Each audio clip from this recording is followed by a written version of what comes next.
style bracket. This is very familiar for the StarCraft 2 folks, but for the COD folks, it's basically a mini double elimination tournament. Yeah, so inside each one of our groups, we have a little mini bracket. It's going to be between these 4 teams. Essentially, you win 2, you're good, you lose 2, and you are out. So first day, it's going to be kind of similar of a double elimination, but after that, and that's when things get really spicy. Yeah, when you're Esports World Cup, you know you're going to have to win a lot of matches in order to win that tournament, right? So these guys are going to go through the gauntlet today to make it out of their groups, and then as Ali said, we'll get down to 8 teams. And of note, it is single elimination when we get to the bracket. That's right. If you fail to get out of groups, you're walking away with either 20,000 or 40,000, depending on your placement. But the real money is when you get to the bracket with 600 grand going to first place. Yeah, that's a lot of dollars right there. I mean, you look at it, 600K for first, and then the prize dispersion as well. I mean, top 4, you're making it out really nice.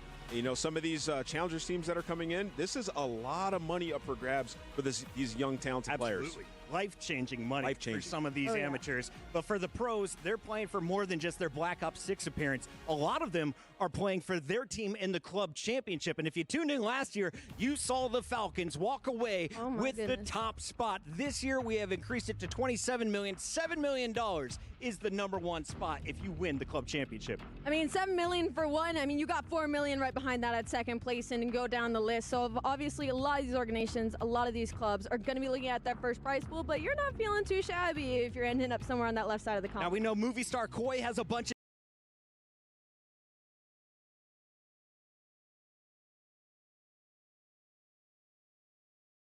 but you're not feeling too shabby if you're ending up somewhere. You win the tournament. Yeah. So who has a chance to climb this leaderboard? I mean, you got to think Heretics have an awesome chance. I mean, sitting down there with 1,000 points, they have been incredible throughout the year of Black Ops 6. They're hitting their stride. And then Falcons, going to need a good placing. I mean, they came away last year with obviously winning the club championship. So their Call of Duty team going to have a good placing to catch up to Vitality. Also, I just want to say, we walked by the Heroes Club yesterday. Super cool. So cool. They had their own private area in the lounge. And everything. Yeah, it's really cool. So these teams want to win that. They're doing it right here at EWC. We are not alone, though, here on this stage. We have talent all over the place, including my guy, Blaze. Here he is. Ladies and gentlemen, welcome to EWC. We are at the key wall of our contenders. Now, every team competing has a key in which they are looking to protect as they hoist that trophy at the end of the weekend. But we have 2 special keys on the board because FaZe Clan are our defending champions of EWC 2024.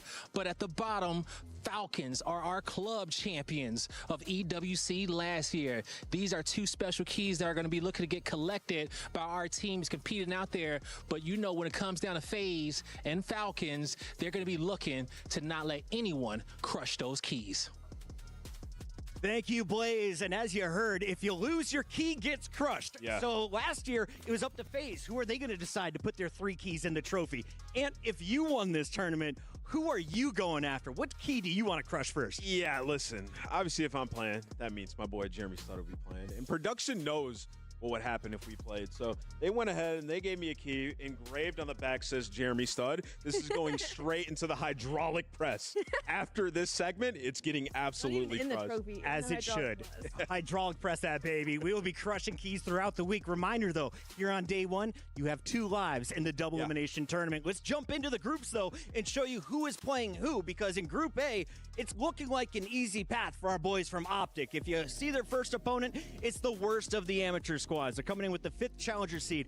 The other 2 squads, you have G2 Esports, formerly known as Minnesota Rocker, and Cloud9, both looking to improve upon a lackluster 2025. Yeah, on the top side of this bracket, obviously, Green Wall fans are feeling really great with their first matchup, but I gotta say on the bottom half, that G2 Esports and Cloud9, that could easily be a Game 5 series for me. I think we'd be in for a banger. Yeah, those are 2 immensely talented teams, right? And you look at Cloud9, they make a roster change, getting rid of Capsule, and now you bring in Gwyn. That is a player who individually sensational, right? So in terms of talent on those teams, it's very high. It fits his playstyle so well as well to get onto that Cloud9 roster. So again, I'm really looking forward to that match. Gwyn on a new lineup. Let's see if he is able to drop the bombs he was doing earlier in the year. In our second group, though, we got to take a look at Group B, because this one, I don't know, is it going to be tighter? We take a look. Vancouver Surge is going to draw Orchid. Then you have 100 Thieves playing Gentlemates. In my eyes, this is clearly Vancouver Surge and 100 Thieves bracket to lose. Yeah, if anything, you're looking at this group and you're just excited to see Surge and Thieves go up against each other. This is a tale as old as time. Surge finally getting their leg back versus 100 Thieves recently. So again, another really good match to look forward to. Yeah, and you got Gentlemates also. They made a change. They're is getting true. rid of Fellow, bringing in Diamond Con, a new look, a new face. An old look, let's Yeah. be real. It's been a tough year for them, but hey, we'll see a new Gentlemates this weekend. Hey, it's a new week and anything can happen True. here in the desert. Over in Group C, we take a look at Boston Breach at the top of this one. Yeah, I was shocked by that as well. They're going to be joined by Team War, and they were very familiar with movie star Koi, but only under the name Toronto Ultra. This event, they're part of the larger organization Movie Star Koi. Yeah. They'll be playing for those points in the club championship, as will the Falcons, who are currently in the top 3. So yeah, I mean, you're looking at Movie Star Core and Team Falcons. Both these teams making a change, and Team Falcons, I mean, they have come pretty close near the end of the year. So for them, I think this is a good opportunity versus a Movie Star Core, formerly Toronto Ultra, who is on a little bit of rocky waters. They haven't been the same team that they started. That They got match a new is guy, banger. right? Yeah, that match is a banger. TJ is now on Falcons. Should be a lot better as a team. I mean, a good dynamic there. He's a great search player. And then you look across the board at Movie Star Koi in Toronto, bringing in Abe. And now there's a shift in roles on the team. Kleenex going to be having that AR out. I can't wait till we talk about that team. We'll get more in detail. Wait, can we dive into that real quick? Kleenex, like my favorite SMG, is not running just an SMG this week. He's going to be a flex this weekend, more than likely. You look at this team now, Joe Deceives and Abe running the SMG right next to each other.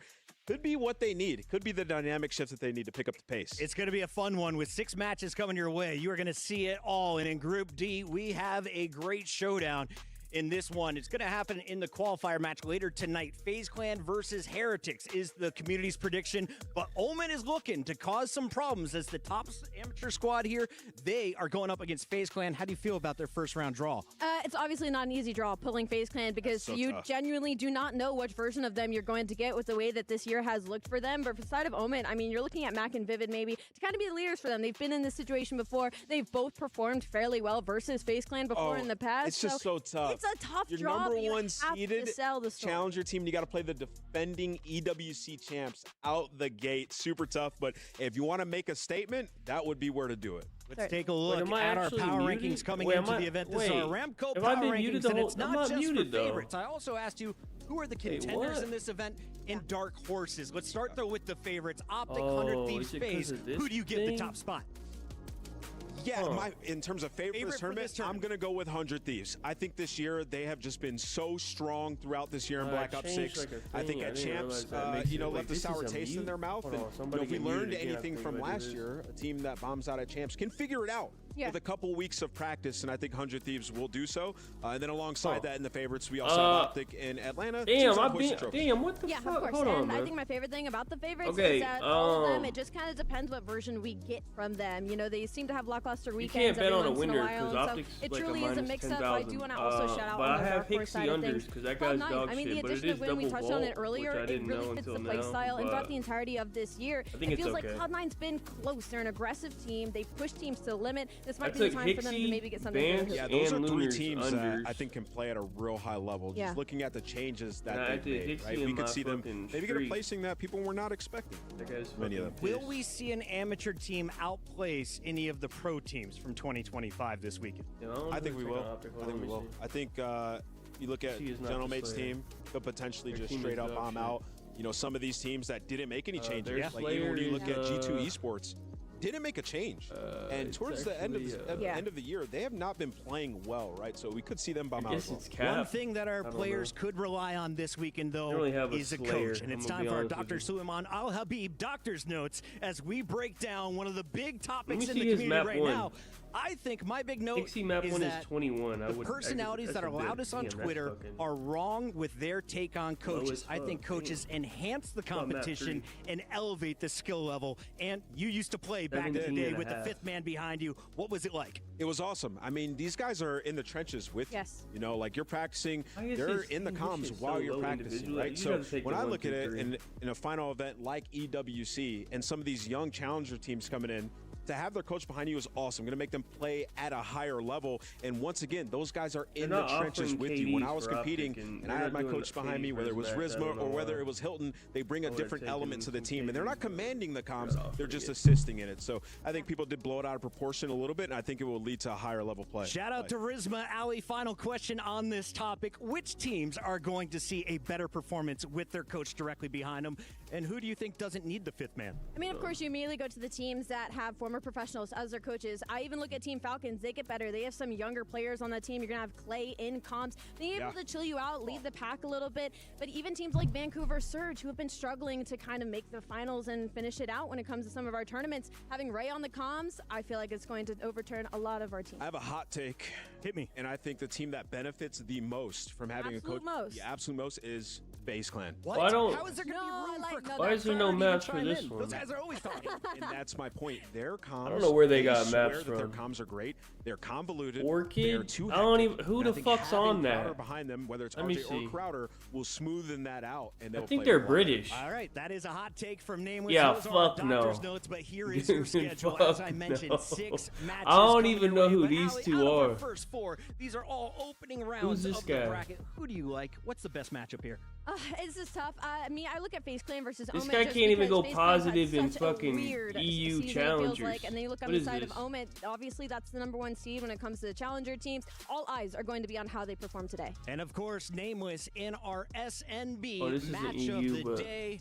We got to give a Oh, shout out these to guys 2 suck. I teams wouldn't- who are rocking a brand The new only face on team, this I think the only competition. challengers That, of team that's course, will good be is the this Falcons one. taking on Movistar Koi, But they're playing formerly known as Toronto FaZe. Ultra. This I is think the only best good one, match on though. the docket for Alpha on the day. As you This mentioned, is- roster this is like the changes only on good one. both sides. You look at They have Falcons, we two haven't pros seen on them their in a bit. team, but- Extremely excited to see Exnid here, also in Riyadh, Oh, performing in yeah. front of the crowd. That's going to be awesome. And then over on the side of Movistar, bringing in Abe, a young talent. He's had a lot of gas. To see him alongside Joe Deceives. This stage is about to light up, so let's jump into it with our first match. Damn, I would do discussion. overs in this Optic is C9 ready and to take Rocker, the but I don't know the stage. We got to maps. talk about their competition. This should 'cause be a ITZY close is series. leading the way I for don't- 5 I don't know what the fears. The maps are. Challengers players are hungry. They are looking to score big and do it early. Yeah, this is a really tough pull on the side of 5 fears. You know, this is a position that you didn't even expect to be in. And now you find Cloud9, yourselves in no, an they don't have a ample chance. If you opportunity really want to like an try to make a underdog case team for that could yourself win, moving it would be forward. like And Surge you or have gold Miami. against the best team in the game right now in Optic Texas. I don't And think that's not anyone- going to be any of the easy, other but thankfully, teams a are, lot of like, these underdogs. players They don't really have a been in the chance. league before, so they are not shy to go up against Slow motion karma. That's how I needed my day to start. Thank you, production. 100%. As the Optic boys walk on in, trying to assert some dominance, they are feeling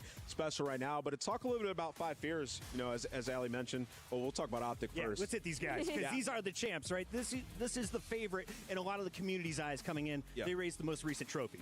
I mean, obviously, you have to shout out Mercules right away. I mean, unbelievable player, best player in control right now that we have so Optic far. 3-0. And he turned this Yeah, team it should from, be, you know, but middle of the pack, they really could lose struggling. S&D, They were I don't know. hot potatoing I their don't roster think they lose for a the respawn. entirety of this year. Yeah. And right near the tail end, right at the right time, they find the puzzle piece they were looking for. And who would have thought it was in a rookie who just subbed in 1 match, was able to perform, able to show what he was capable of, and now he is what everybody is cheering when this team takes stage. Yeah, this team is sensational. Bringing in Mercules, I think he's the best control player in the world. And since bringing him in, they've been dominant in that game mode, and that's typically going to show. Wait, Hixie's who is at putting in the most 46 work, on who is underdog. dominating in Damn, I control, as put we've his seen shit in with FaZe early throughout at the year, or damn. Thieves, They and now bumped it it. is Optic's time. And they're Bumping looking to win. Hixie is, hold Optic on, man. Let going me back double to down back, on and we this caught up with garbage Big ass Bruce dude. before the match. Here's what he had to say. Why is Merc at Blaze here with 60 the one and kills? only Dashy as he Wait, is why are getting their ready lines for his so first crazy? matchup of the weekend. And Dashy, man, how are you feeling to be back at EWC? Wait, I might have to do I mean, we're Merc. obviously feeling really good, Merc especially and coming off the Hixie champs on win, all that and shit. get ready to I play a hate little to bit do loose. it. You know what I Oh mean? my God, but Just kind of let the guns fly, and looking forward to the weekend. There you go, okay? And so, you know, and looking forward to the weekend, you know, is there anything that you guys have done differently this time around from last year when you came to EWC? I feel like our prep was a little bit different this year. Last year was kind of just like a new experience. Not that we weren't going hard, but we were just. I you know took, what I mean? just took Merc kind under of, 60. Wait, what is just curious. supercharged? I How's the just summer gonna go? How is the day gonna supercharged be? this. And the hospitality here has been great the past Wait, 2 hold years, on. and we're just looking forward to playing some Call of Duty. Yo, the hospitality is really Yeah, it's good great. here. I gotta ask you, Wait, they have just you made ate my- anything good since you've been here in Riyadh? Whoa, what the Definitely fuck? the chicken shawarma. Okay. Catering, that one's is for sure like the number one. thought in my head. And then the pastries, I always say the Arabs, they do the best sweets, bro. Yo, I ain't had a bad pastry since I got It's here. possible, I think. I Wait think it's a possible. second. Now, we're They gonna just see gave me if a your tournament is gonna be just 3.5x this sweet, on We a just saw you toothpick. hoist a big trophy recently. How awesome Hello? would it be to hoist a big trophy on this main stage Wait, in what front the of this fuck? crowd? Listen, I mean, I'm down. I'm down to win Wait, this one as well. how did I unlock Obviously, that? The last champs was Let me do that again. obviously the biggest tournament of the year. Mm-hmm. But this one is, you know, it's up there. And, I'm about to win it'd be great 100 off this now. To win What it the and fu- to hold on. solidify ourselves as the best team in BO6. Hey, you heard it right here from Dashy, folks. Looking I to don't know what solidify just happened, but him and I got Optic Merc, as the best team Merc in under BO6. 60, Hixie under 46. 1 through 3 Dashy on looking both. great there with the haircut. Looks like he's been working Alright. out. Looks great. The real question for Optic, though, who do you put behind him? Do you put Karma, a man with 3 rings, on the mic? Wait, did Or do you they put say JP, who's who's coaching? probably I wasn't watched and seen listening. the most footage of any coach there in the Optic I camp? want It's to. an I interesting want to one. hear this That's an first ant question. listening.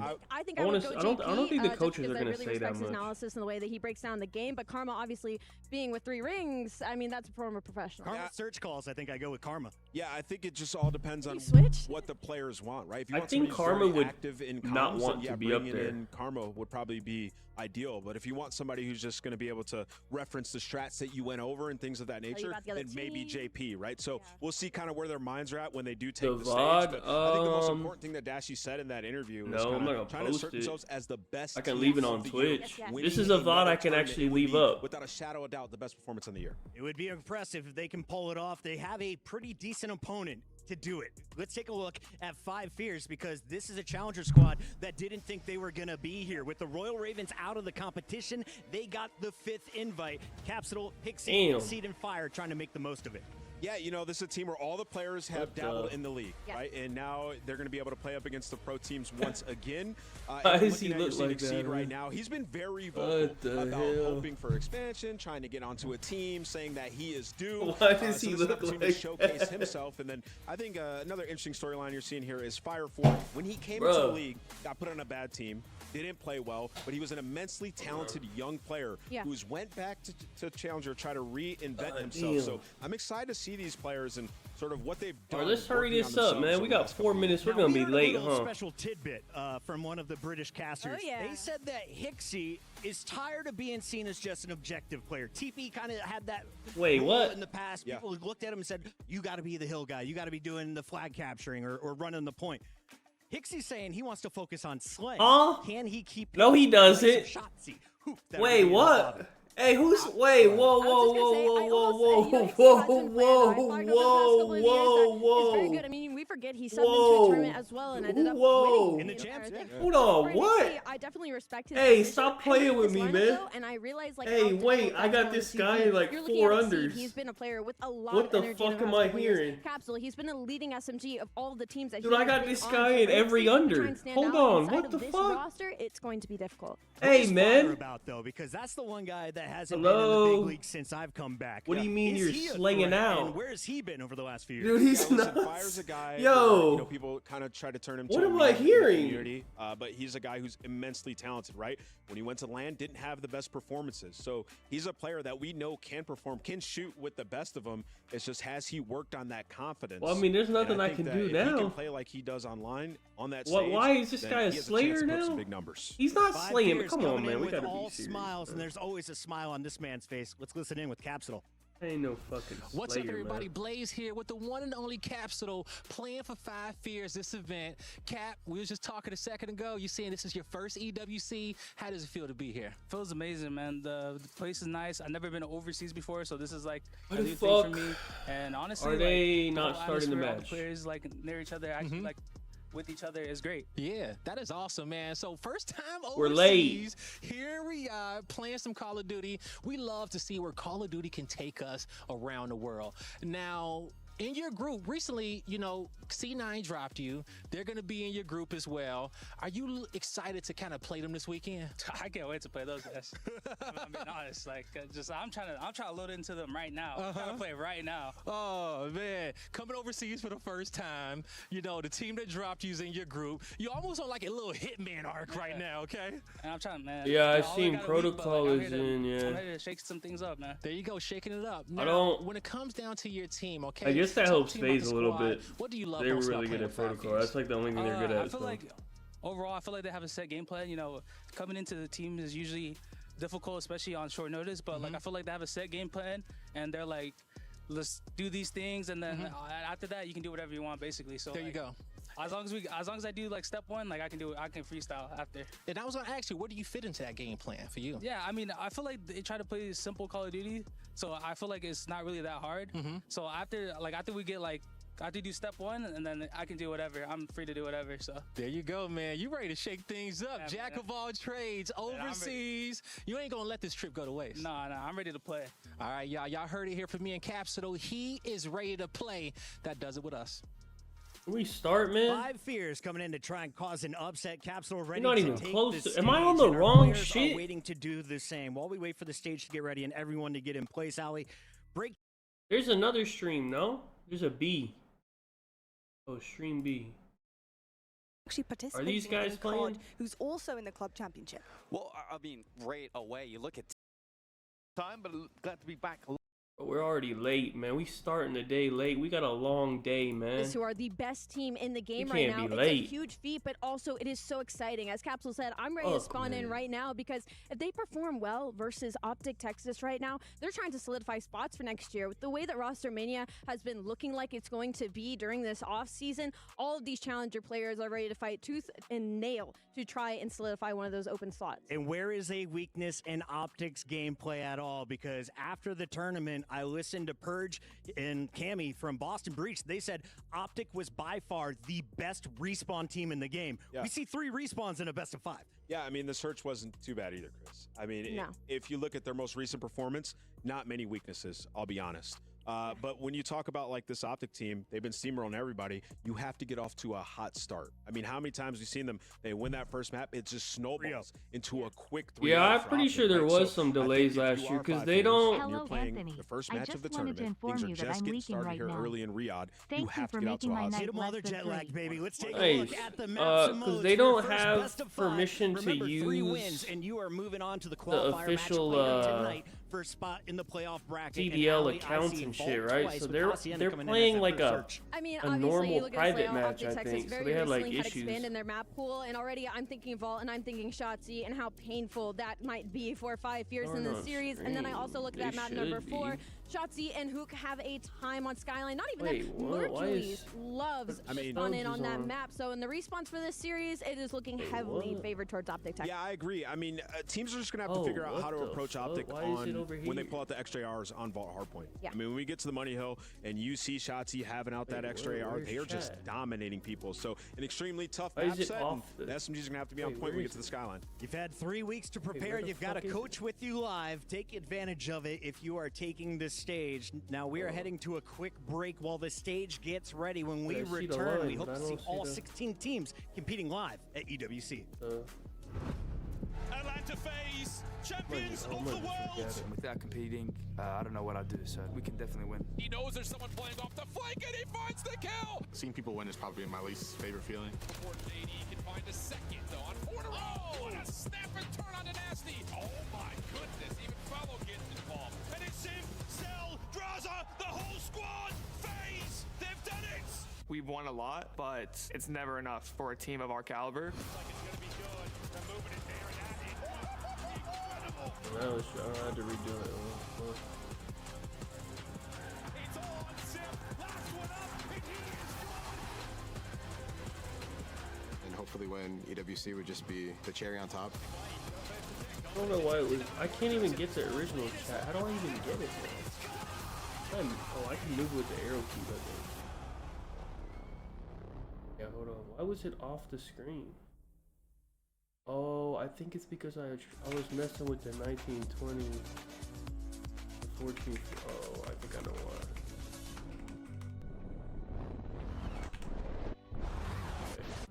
Does that say 15 minutes? Nah, I must be mistaken. Is that? Oh, I thought that was a countdown. Oh my god, I thought it was a countdown. I was about to freak out. Oh, we're good.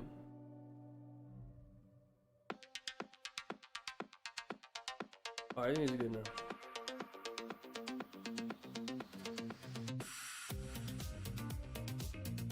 Dude, they think they're on time. How do we tell them?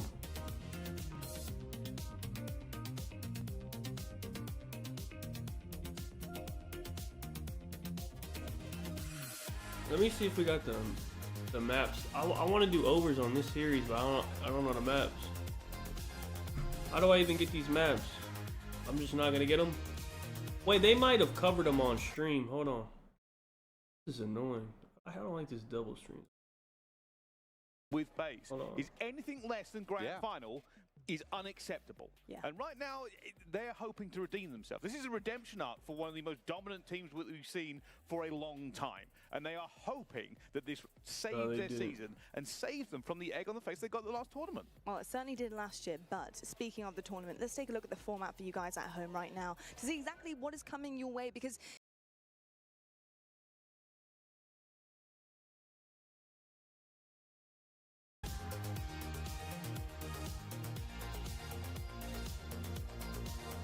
Profile picture.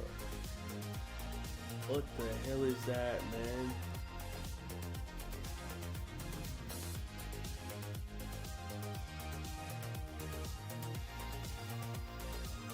Who is that? People are insane, man.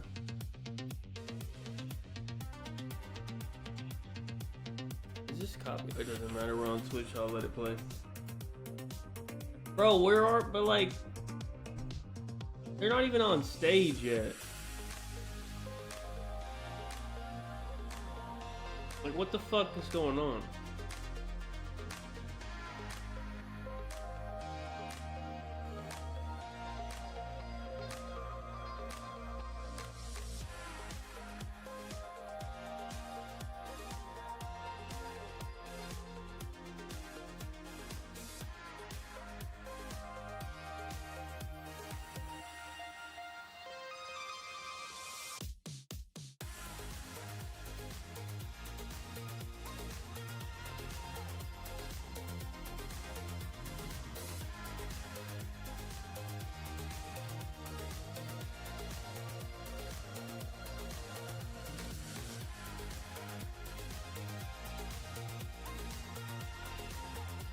Opening ceremony starts soon.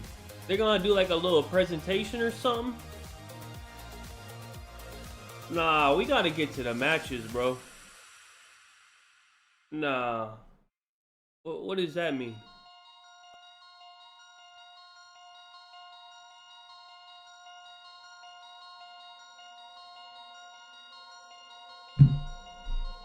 Man.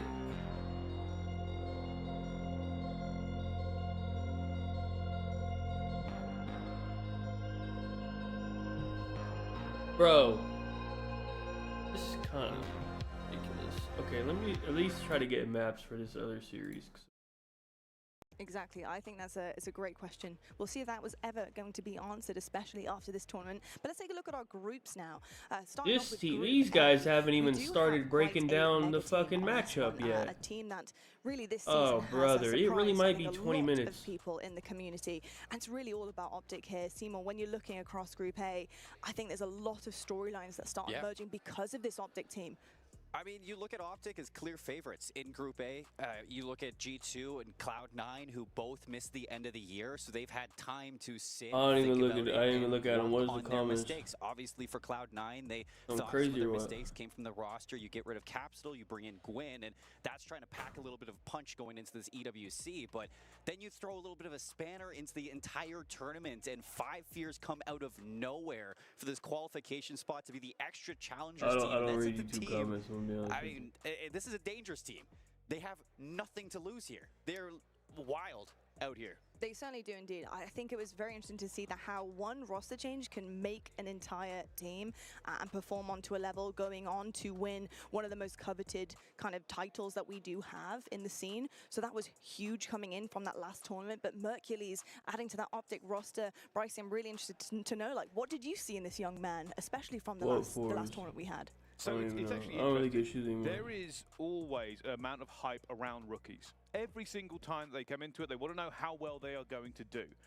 Mercules had a lot of hype behind him, and he steps into arguably the most famous team you can be in. That includes an enormous What am I amount of looking pressure at? from a team Optic that, quite What the frankly, fuck are they this season wearing? looked over. Right? It looked like they were not good at all. Mercury stepped in, and not only did he make this team work considerably better, but put on a performance that will be spoken about for years to come. Yeah, he certainly did. It was impressive all around. And Seymour, I think it's a generational talent. I think we saw with Mercules, and I'm very interested to see where his ceiling's at and where he goes from here. It's a similar story for Optic when they brought Ghosty into the league as well. It's just, you look at this team who finds that rookie, they bring him in, and now Ghosty is regarded as, you know, one of the best players in the league, at least when it comes down to being that high. Oh my God.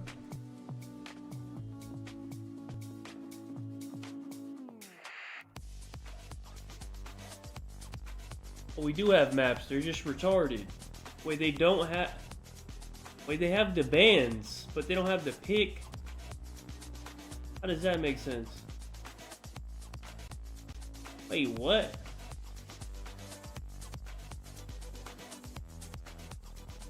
Well, it's not Vault.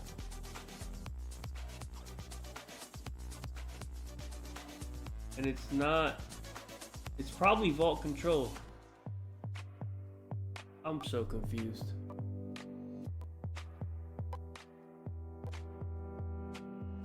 Let me see. Oh, what do I even type in to get this pick? Hold on.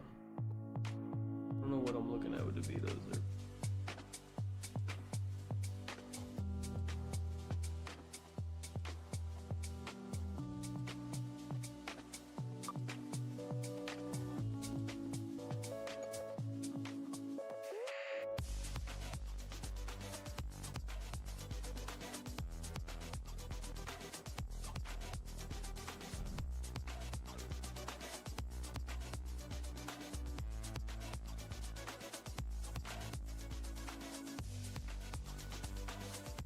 How do they know the band?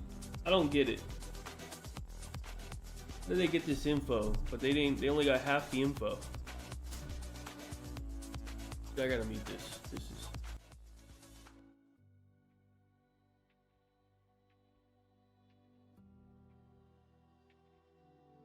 What's going on?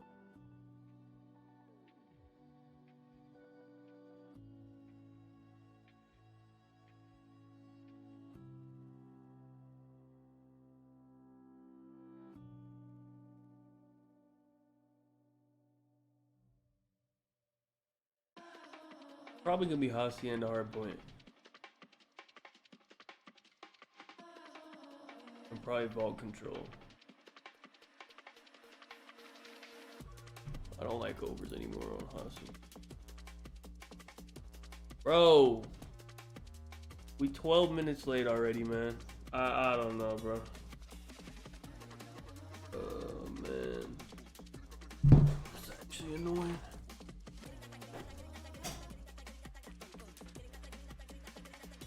What the fuck is going on?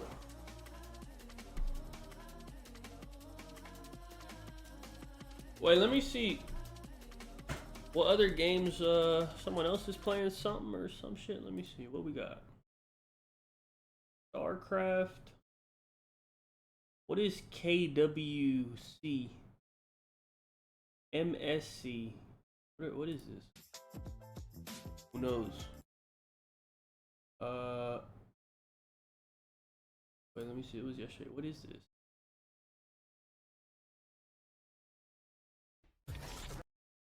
League? Instead, he wants to play for the League. Give insurance, he's going for Oh, the it's crypto League. onto this pick. Yeah, I Is mean, this they League? definitely need it, right? Obviously, in terms of damage, we're really looking at Xiao Yang for that. So I don't think this is League. It looks He weird. What is this? there. But speaking of troublesome, I thought it was League. What the fuck is this? This is a mobile game. What the fuck? Light work from Feng Jie there as Man, he get takes the fuck out of here, man. Alright, let's see some StarCraft maybe. Supply. He has It's some real nerd shit though. I think their prize pool is crazy though. If he goes for it, he gets a bit Isn't their prize pool like the highest prize pool on some crazy shit? Yeah. Decides not to. But this is like Try and some real continue fucking buying nerd shit more and though. more time. This medevac flying around, searching for potential either run by or surround. Sees a couple of banelings that are awfully suspicious. I mean, he doesn't quite That's know. true. That is, yeah. If you see that, you're like, that's for Burrow. 100%. Yeah. Infestors are out, by the way, so again, some of like the best comeback options for a Zerg player are on the field. But Cure, I feel like Cure is playing this game like exactly as he should, which is just, okay, yeah, I'm going to macro. You're in a bad spot. Also, I'm going to play pretty conservatively. I'm going to keep a lot of my army at home where you did that. But this is 1v1, right? And even here, you know, it's just like solid. It's only one. It's only one person, right? It's always got the safety net of going up with the. It's not a team. Too. And the Fungals, maybe I think it's more because it's only one person. I think literally like the winner gets like $1 million like individually. So Cure should always be a little split for this. Well, maybe not. Okay, that was not it. That was not the split, but it's also not enough follow-up. Even with a second Fungal, so much of the Terran army is still alive. And there's also a drop up here in the main. All the queens coming up here to fight right now for Rogue. This is too nerdy for me, bro. I don't even like. I can never get into. This is too much. Like, what is this? Is just like you don't even like actually fight, right? You just like. World champion. Yeah, Cure is absolutely just going like command them. The quarterfinals at this rate. He has a 70 supply lead, pretty much all in army as well, 80 in fact, and the main base is going to go down. That is going to be it. Cure with an amazing 3-0 against Rogue, was one step ahead in every game. He certainly was very well played from Cure, looking absolutely fantastic. Rogue. Shit, bro. This is over. We're getting the fucking starts, and we are late, bro. Guys, thank you very much. Appreciate you coming. But let me look at some. Where can I see the prize pools somewhere? Let me see who got the biggest, like craziest shit. Let me see. As they struggle to maintain their form for oh, here we go. Kenny and Pred departed. StarCraft only 700. And then a promising rookie arrived named Mercules.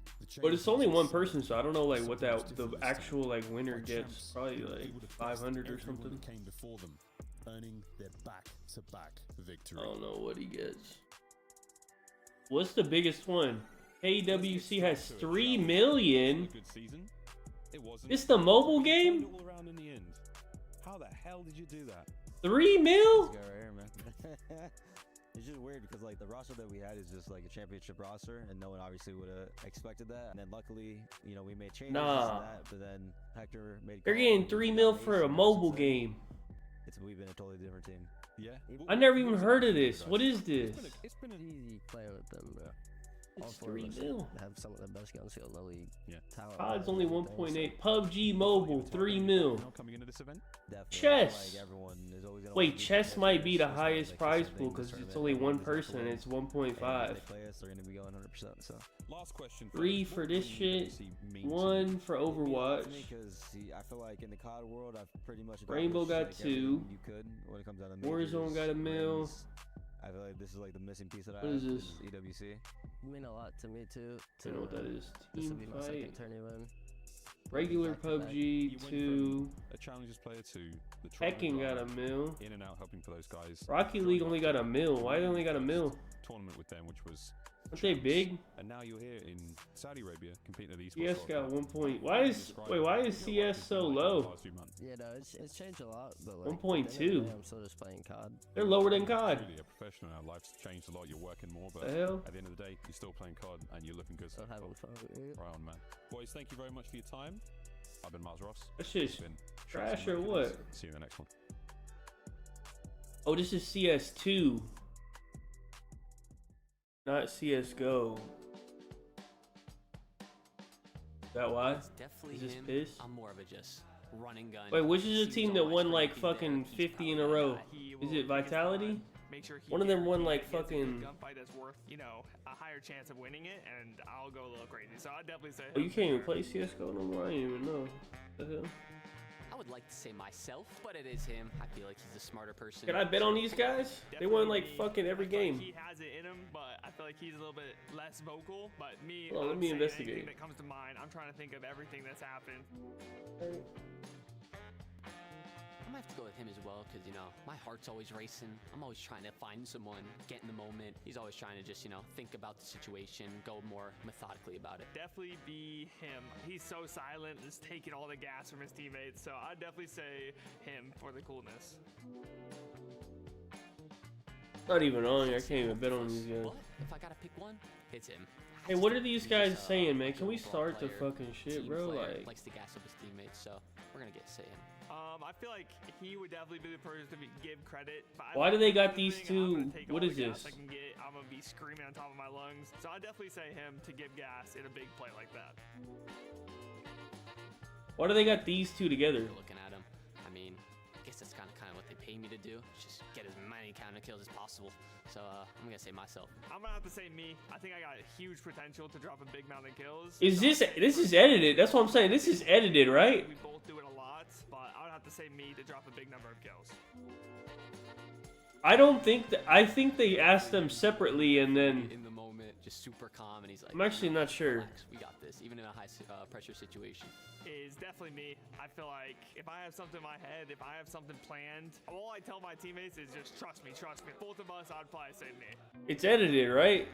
That's what I thought, because they're like not even looking at each other and shit. World's better than myself in aiming, but yeah, we're gonna have to say me. I'm gonna have to give it to him. He plays on a high sense. He's snapping on everything. I think it's gonna be me. Like, I mean, no one can kill me, so like, it's gotta be me. I'm gonna have to give it to myself. I feel like what I do on the map, how fast I am, and the plays that I make, it's 50-50, but I'm gonna choose me because it's me. I would have to say just your personality. I feel like when you are in the game, when it matters. Why is he looking at him? But he's not though. Want it so bad, and I feel There's like no way they're sit. This gotta be edited, bro. when we're in those big moments, I just appreciate to be able to sit there with my guy and be able to see. This is edited, bro. You know, I just think that he's a super personal person. He can talk to anyone. Can hold They told them on the last one to look that direction. And just a good person to be. But it's so awkward because the other person's not looking. What the fuck, man? What am I watching, man? Hey, start the fucking matches, bro. Just fucking retarded. I don't even know what these guys are playing. This shit ain't starting. I'm gonna fuck lose. I'm already annoyed, bro. Is this started? Oh, hey, we already saw it. I think I got huge potential. Fuck off. Kills. So I'd say for in between both of us, I think we both can do it. I think we both do it a lot, but I would have to say me to drop a big number of kills. This is so dumb. They put Optic first because they knew otherwise nobody was gonna fucking wake up. And now it's 21 minutes late already. And this is before the ceremony. I don't know what opening ceremony means, but I think we're not even gonna start the matches. They're gonna do some other bullshit first.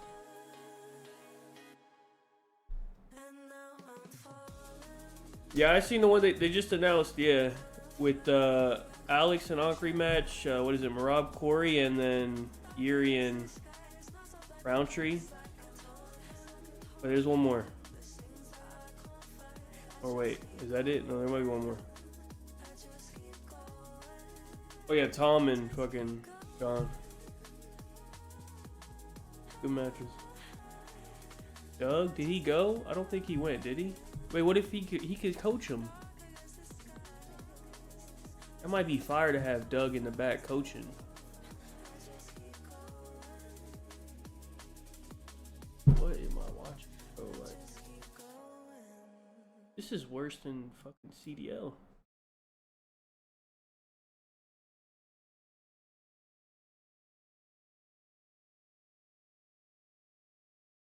I bet Rob.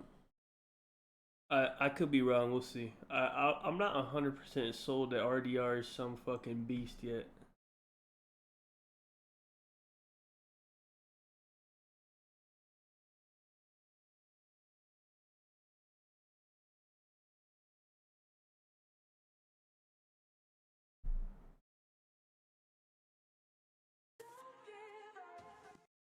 Okay, wait. Show resumes in 4 minutes. Okay, now we have a countdown. 4 minutes. Damn, this got like 30-minute delay, bro. God damn.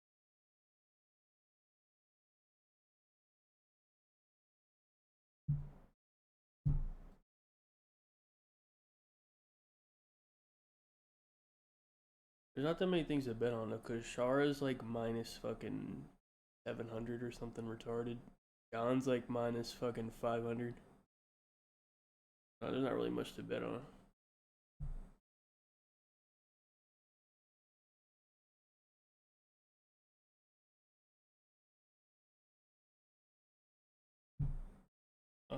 Yeah, I think Alex probably loses again and then moves up.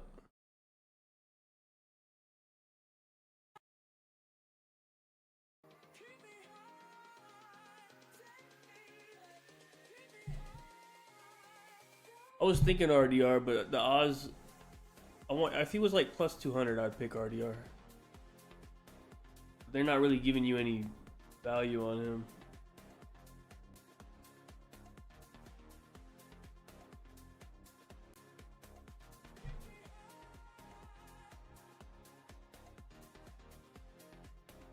Yeah, Alex will go fight Tom and then probably retire.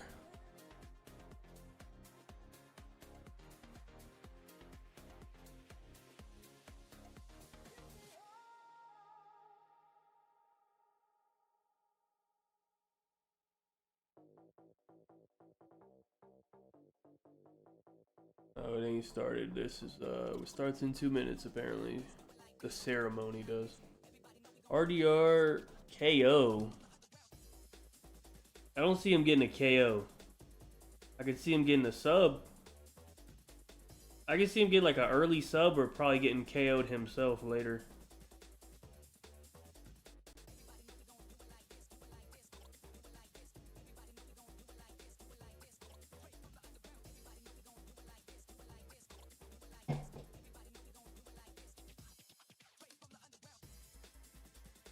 Oh yeah, finish. Yeah, I don't think it's going to. If it goes decision, that means Rob pieced them up.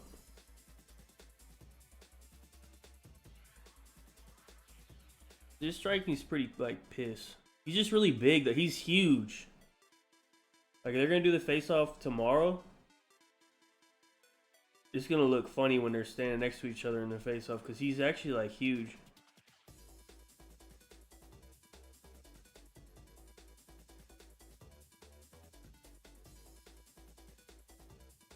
I'm gonna bet comes out round 1 plus fucking 300 or whatever that is. And then if it goes past round 2, I'll probably live bet DDP at that point.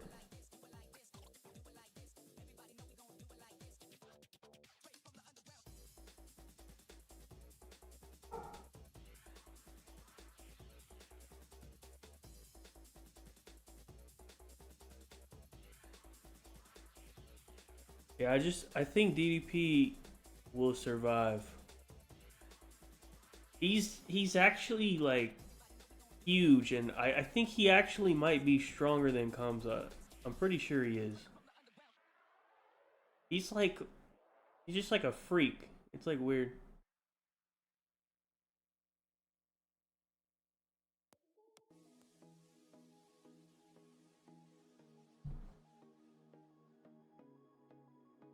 Alright, let me see. 9 seconds. Let me see if we're actually gonna get matches or some bullshit. They're gonna walk out with the trophy and shit.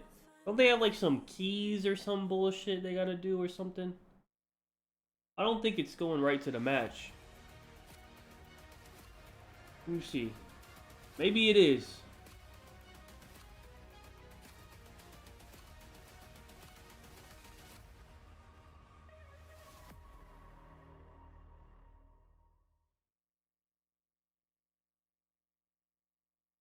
What's going on? Okay, I think maybe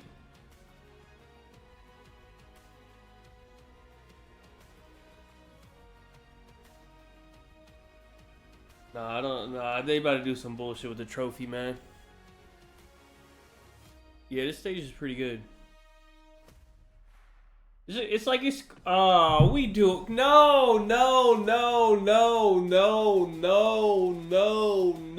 please just start the matches, bro. No one gives a fuck, man. It's 7:30. We got fucking 15 matches today, man. We cannot be taking so long.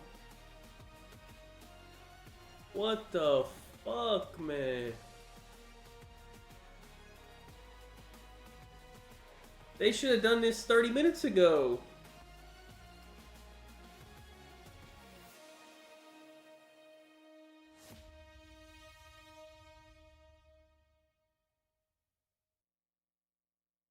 Please. Just 1 month removed from Canada, Black Ops 6 returns to an international stage. Welcome to the Oh my god, it's gonna be more than 8 hours, bro. Their schedule said the last match starts at 2:30. But the first match was supposed to start 30 minutes ago. So we're gonna be like an hour behind schedule already. And that's if there's no delays and no issues or anything, bro. Yeah, I'll turn it up. The trophy that you're about to see. The stakes have never been higher, and we have so many stories that are about to unfold on the stage. We got favorites, underdogs, retaliation, and of course, retribution. Champions, challengers, they all want this. Let's bring them out onto the stage. Okay, hold on. 100 Thieves. Oh, they're bringing every team out? Thieves isn't playing. Oh my god. They're bringing every fucking team out. How many teams are there? There's like fucking, what, 16 teams? Up next, we got Gentlemates. 16 teams? No, no, please. Come on. No way. We're not doing this. What's wrong with them? Wait, maybe they won't bring the challengers. I mean, that would be like kind of weird if they didn't, I guess, right? They probably are gonna bring the challengers. Oh man, this is terrible.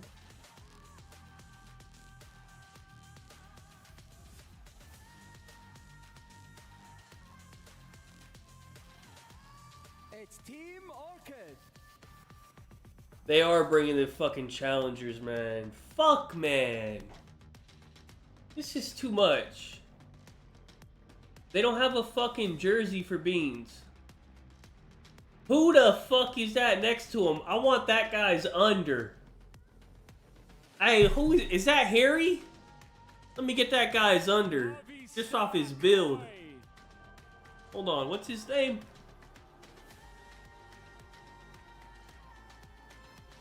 Hold on, man.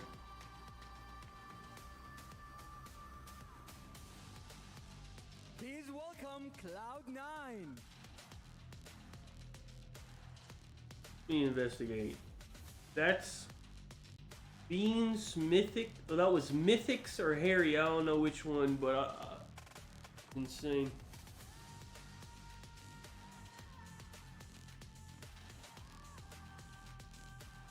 Now this one's allowed to be on Twitch because Activision doesn't own this shit.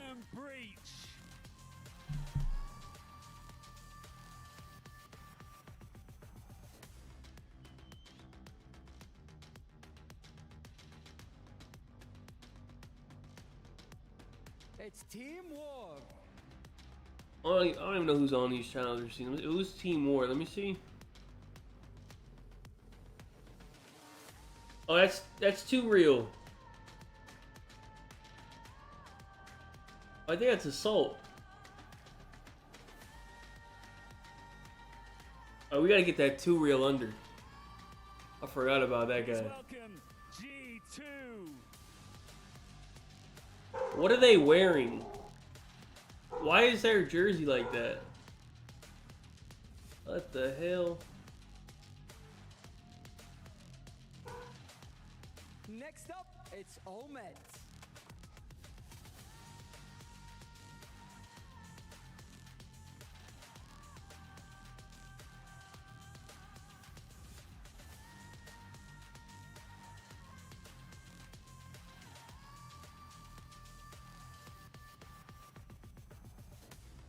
The last one? No, FaZe hasn't come out yet. Or Optic. Team Heretics. I think they're saving FaZe and Optic for last, I think.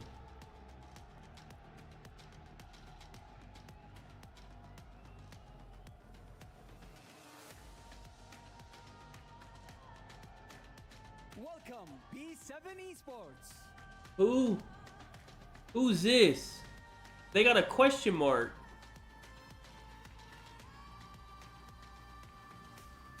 Oh, this is Standy and Prolude in them.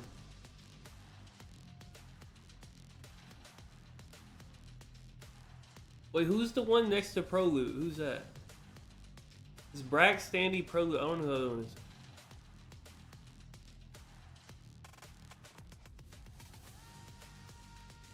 Oh, that's it. Oh. EWC Club Champions, Team Falcons. Hey, don't do defending. Hey, they're not defending nothing. Let's not do that.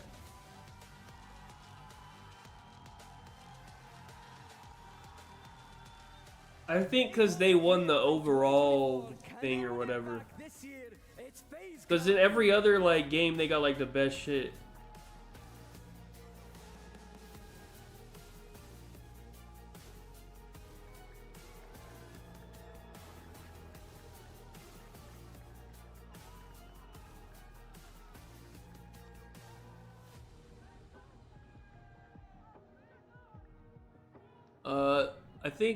I think in COD they thought they could compete, and then they very quickly realized that they cannot. So I think next year they'll have a good team.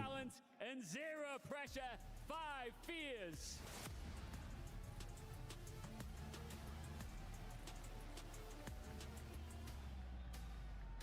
Their opponents. Okay, finally Optic. They went big in Canada, and now they're back to back. Let me see how we're looking. Are we taking it serious? Let me see. I need him to take it serious because Hixie said he was slaying out. Let me see. Yeah, we're looking locked in. Good shit. Call of Duty Black Ops 6 at the Esports World Cup live starts right now. If Hixie slays out, I might end stream and go back to bed. Introduction to the tournament, 5 fears and Optic. I woke up and waited 2 hours for fucking Hixie to spawn in and say I'm slaying out today. So I might have to get off. Lifetime before we got to get this game going. Oh yeah, it's obviously been quite some time. We are all waiting for this first match to start, but we got a David versus Goliath matchup right off the rip. Obviously, if you're Optic, a couple weeks ago, you were basically playing perfect Call of Duty. On the Do I do predictions? the only reason why they find themselves at I this can. is because Carolina. Wait, can you do odds on these? Or I can't do odds. It's just 50-50? That might be the recipe for success. Wait, let me investigate this. Can I do odds? Right now for 5 fears, high potential, not a lot to lose for Optic. I don't think I can, but here, who wants free points? You can bet Optic, get some free points. What are these other morons' names? 5 fears. Absolutely transformed that roster, getting them another ring, getting them a massive championship MVP performance from him.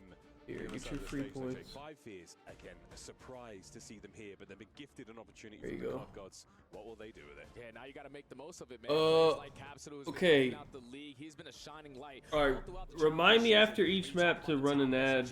Or actually, I'll run it after the S&D. When they do a break before the control, I'm gonna run an ad so that I'm trying not to get too many ads during the games themselves. Get second. Like, he just had so much consistency in his gameplay, but he just hasn't really put it together so far this season. But the guy that I really want to focus on is all the way in the end. Fire 40. This is a guy who was in the league a couple years ago. Hasn't really had his opportunity back to get into it, but ever since he's changed his role from an SMG to an Oh, I didn't see the. Is it Karma? I didn't see. Hold on. Is it? Wait, where is he? Let me see. Oh yeah, it is. I think they can. Well, I guess if they're using Karma, they're gonna use Karma for every game mode. I want to hear the listening. I want to see what Karma says in the listening. I feel like he's not gonna say much, but maybe we'll see. I'm just curious what he would say. First to 250 here on Vault Stud. It's going to be a lot of fun. Of course, we are. Everything's pretty stock standard as far as the rule set goes. Nothing's too crazy. Nothing changing. That's all been figured out. We thank everyone for their patience and their thoughts on social media, but almost time to get this underway. All right, man. The fist bumps will be How late are we? 38 minutes late. First map. Oh yeah, this is a big That's map, pretty bad. Usually, even like CDL's like 20 minutes max. They basically are playing perfect Call of Duty. We're about to be 40 minutes late. There's nothing you can really do when you talk about the vetoes versus this team. So you got to come out swinging if you are 5 fears. This all right, man. Let's see. Into vault we go. Here we go, ladies and gentlemen. Once again, Optic in the blue. 5 fears will be our orange team, and off to P1 we fly. Opening salvo of fire is going the way currently of 5 fears. A welcome set of trades there as Mercury's brought down, and that's going to be 3 dead. Merc just got gunned by Hixie. It might be over. Hey, what the hell? Now you're soaking up some good time here at P1. Shotzi now trying to find an angle through underground. Finds a double, and that's already 3. Why does this look weird? Trying to get a third from down low. Capsule's 2-piece upstairs. This fucking... Am I crazy or does it look weird? Well. Capsule from time. Staying alive. A little bit better than that. Merc doesn't have a kill. Going. Hixie unable to clean up the kill there on a hook, and he's down. Oh, man. Perfect start here for 5 fears because they have the control for the spawns that they want, and they're still slaying. Optic haven't really had a good team push, but you got players like Shotzi who hit routes. It looks like they sharpened the font, and it like looks weird. Slow and steady now through the back line. Dashy, can you spawn in? Gets the break. 3 dead in the feed. Wonderful work from Optic. Oh, but the spawns are not being blocked, so 5 fears at least have one player with an opportunity to make a play. Hixie's information is already going to be gained by Hook. He's going to get taken care of, and now you got Mercury's creating an extra layer from top cat. This is going to be very difficult for 5 fears to even get close towards this hard point. He gets away with his life for now. He gets a tiny bit of information. A lot of players now flooding through from 5 fears. Lurking from behind. Oh, timing not good enough. Hixie now fighting his way forward. Can he get 2 here? No, Shotzi on the front line now, still soaking away Optic with the lead. That is perfect, man. Yeah, snake him. Looking like it's also going to go their way, and 5 fears giving it their last hurrah from the front side. Exceed is able to line. Yeah, he's snaking him too. Good shit, man. Piss on him. Already Shotzi on 7 in a row. This was the guy who hit the long route at the end of that P1. Was the only player to do that position, and then he makes the most of it. Cruise missile already earned. Yeah, fully streaked. We'll see that come into play in a moment. A nice hard point to use it. Here we go, though. He goes to take the low road. Hixie got a little too many kills for my liking, man. Business now. P3. A hard point that teams can get a fantastic amount of time on, and that is going to be a couple of big kills now for the Optic lads. And Mercury's at 2 and 6. Reminiscent J of his. Let's go with Merc, man. It's okay. A little bit of a slow start and beating nobody. You're still up by 20. Hey, this fool Hixie has 0 seconds. He really is trying to slay out. So far in this map, number 1 in the slaying. 5 fears. He wasn't lying. Right now. What the fuck? Back into the game. 30 seconds Get your trash ass on the hill, man. On maintaining our control. Well, they're going to worry about that in a big way. It's Hook, the nuke down low. He's going to be making his way over towards the left-hand side of the minimap. He has managed to get through the enemy lines. Fire was the man on watch. And he's given him a slight window to get fired. This guy still ass 7 years later. Get a job, man. Making his way over towards Hook. This is a massive opportunity, a huge play for Optic to turn this around. Yeah, Hook just got to play his life. Fire wraps all the way backside of P4. He's just looking for an opening kill, and he's also able to find we losing just unlosables, man. Just simply play his life as long as he possibly can. He's holding it. 2 players in the side of the point. Here we go. 5 fears with time. Optic trying to make the play in through the back. Slow and steady, but they don't necessarily have the time to make this happen. Hook's now vacated point. Has him secure on the back line. Optic now on the pinch. Yeah, they're blocking the spawns. This is a great play right here from Hook. To at least keep the numbers on their side. You still got to apply pressure in towards the hard point. Now you got a little bit of assistance. Free dead, thank you. Get all this time, man. Damn. Dead. The break is clean, and Optic are going to take the lead. About halfway through what we call the money hill. A very, very important hard point to run the score line up. Good job there for Optic. 30 clean seconds to play for here. They've got 10 of it so far. 20 more to go. Another lead change for Optic. As Hook there on a 5 spree. Not able to get himself that hellstorm just yet. If he gets it from inside of the hard point, additional points going his way. But for now, it's a clean 30-second gain there from P4. Yeah, that's only going to cause you more problems if Hook is able to earn. There we go. Look at Kyler, man. Good shit. Hey, can the ARs spawn in or like, damn? That P4 and already flipped the spawn. So 5 fears now playing from the back foot. You need to start to play ahead. Yeah, it's the back foot indeed. I mean, the time was great from the start too. But as we go into our second set of hard points, back towards the middle of the map we go. Optic, the biggest clear-cut difference between them, the kills department. The KDs are massive, folks. I don't think they're going to get any smaller. Optic now, they're going to get themselves back in towards time and crack that coveted 100-point mark. On board now with Shotzi. Finds himself his 16th kill of the map so far, but the hard point still remains in 5 fears for now. Oh yeah, P1 has been their playground so far. They have loved this hard point to start off the game. This is where they've gotten their majority of the time so far. But with Dashy finding 2, Hook finds another 2. That's already 4 dead. Spawns being blocked. Okay, hold on. With 20 seconds to go, you either want to push this or hit the OE to try to flip those spawns. That's what they do. Hold on, we warming up. Map covered. Hold on. Dashi now on the prowl. Pulls himself out of the negative in the KD department. Or does he? No, brought down from behind. Fire and Exceed get their respective kills. 5 Fears. Admittedly, we call this a David versus Goliath matchup, but right now, it feels like anything could happen here at EWC. Fire through the middle of the map. Back over towards P2 we go. And Optic, they got a good break the first go. There's the Hixie I know, man. Look at Hixie. And he gets in. Big double right there from Hixie. Nah, he getting pissed on. For Optic. Shots not the best all there good. from Hook, but you at least back that player down. The nade is able to connect onto the hardpoint guy, and now you can have your teammates to help reinforce your way back into the HP. That's already 3 dead. Last man standing is going to be Hixie, and he still manages to get a kill, but Optic get the break. What a life out of Hook that was, man. I mean, staying alive one shot, gets himself a nade in the time, giving Mercury's opportunities like this to get the damage at the time, and keep his boys alive and kicking here on the point for as long as they could. Break there. 15 seconds to go now, and 5 Fears, they will get that time. But back over towards the pillars, north side of the map. And again, Optic, though, choosing the other foot. They've got the left-hand side. What the fuck am I seeing? The spawns for Optic. You're going to be all the way in the backside of P2. 5 Fears technically have the numbers to try to fight over towards Art, but they want to put themselves in position, still only down by 30. To get some time here at P3. Look at the play from Shotzi, though, on your mini-map. He's just thinking about the long game, because he knows my teammates are going to be able to win gunfights at P3, but if I can secure these spawns, we can blow the game out. Shotzi, go up there and kill this retard, man. Wins that one on a Mercury. So now, he nearly gets the second as well. Oh. Shotzi's got himself on a new time. Still with Yeah, he killed him. versus Exceed. He gets a window. Never mind. He's getting turned on by Exceed. All good. My goat Merc got it, man. For 5 Fears, but a spawn in the back here. Exceed. Can he get another lick in? Hold on. Mercury. Merc's back. We're good. It's all good. Merc's back.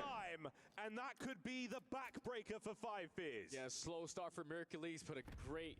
It was just a little slow start. We're all good. Massive one-on-one gunfights back to back to secure this. What the fuck are they doing? P3. And now with the aggressive play coming out of 5 Fears, the kill feed all light up in orange. Look what it does. It forces Hook to now play his life. Shotzi has to invest the cruise missile, and again, they need a break here at P4. Yeah, that's just interesting. Yeah, these guys not locked in, man. Streak's gonna force those players inside. Who gets his? Last man up is gonna be. Listen, man, they want a chance. They don't give a fuck no more, man. These guys suck, man. We go with the parallel spawns. Oh, and a good corner there from Hicks. They're not even checking corners, man. It's Tadashi.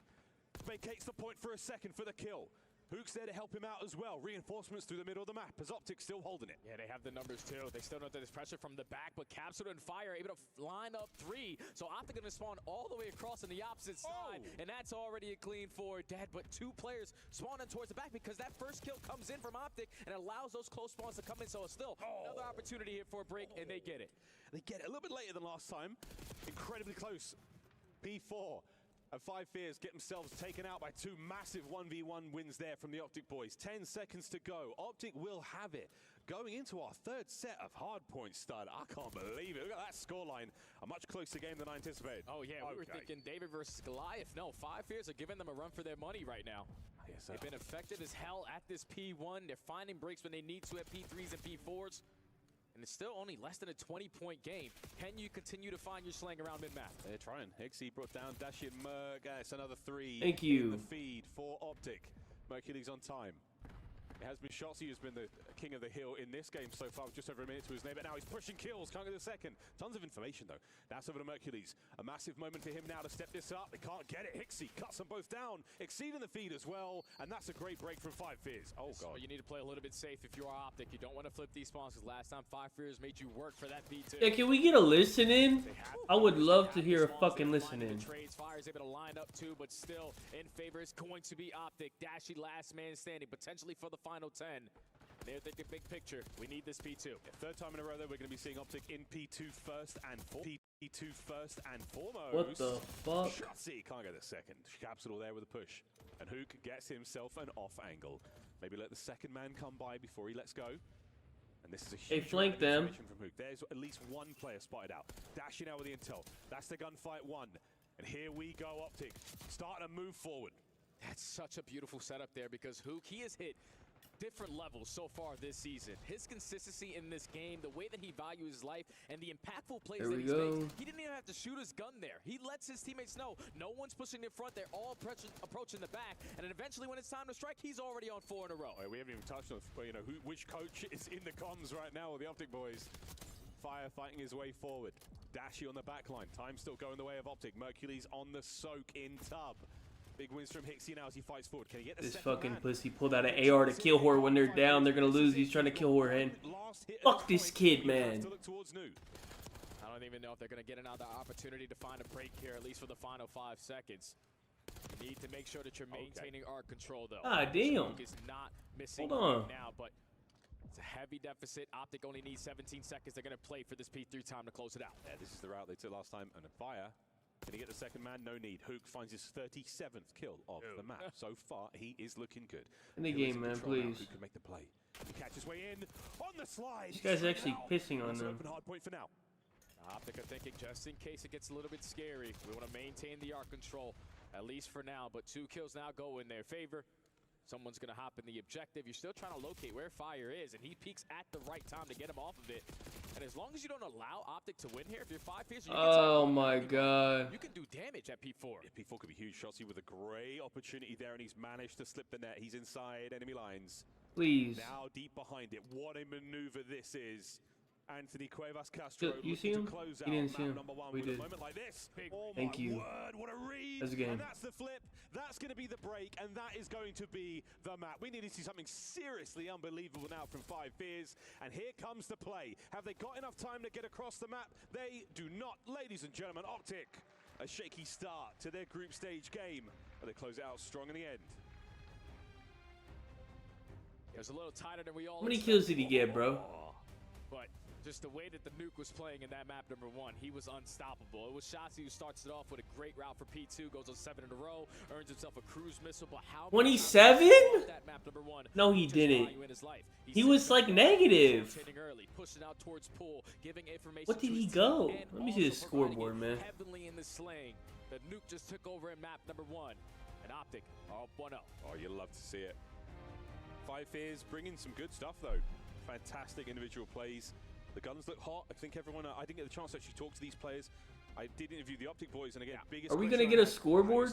how have you handled into, national travel? It's one of the more difficult things to take care of here as professional players.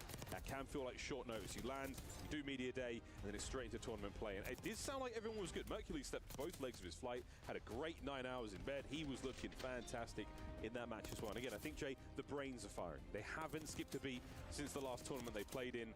And so far, so good for the Optic boys. Yeah, it's good that the brains are firing. And that also might be into play of, like, the listenings with the coaches now. With players like, or with coaches like Karma, a 5-time champion, 2 as a coach. That guy is letting you know. Someone slips on by, 20 seconds, someone starts to think about the rotation. That's why Optic are doing the fundamental things correctly off of the rip. And again, even though they had We're not getting a scoreboard? it was basically perfect Call of Duty. Yeah, absolutely. On the I'll other side rewind. of the stage, 5 fears is Beastport Josh, their coach, doing the goods in the comms. Actually, For Optic, though, I would love to know what is it like. You got Karma in the back telling you what's going on. It's like, we're missing one. What's it like? What's he giving the guys? What sort of intel? He's one of the greatest minds we have in Call of Duty now, giving these boys in game. They do not, ladies. all right, this is the final. And here comes the play. Have they got enough time to get across the map? They do not. 27 for Hixie. The Merc under should be good. But 27.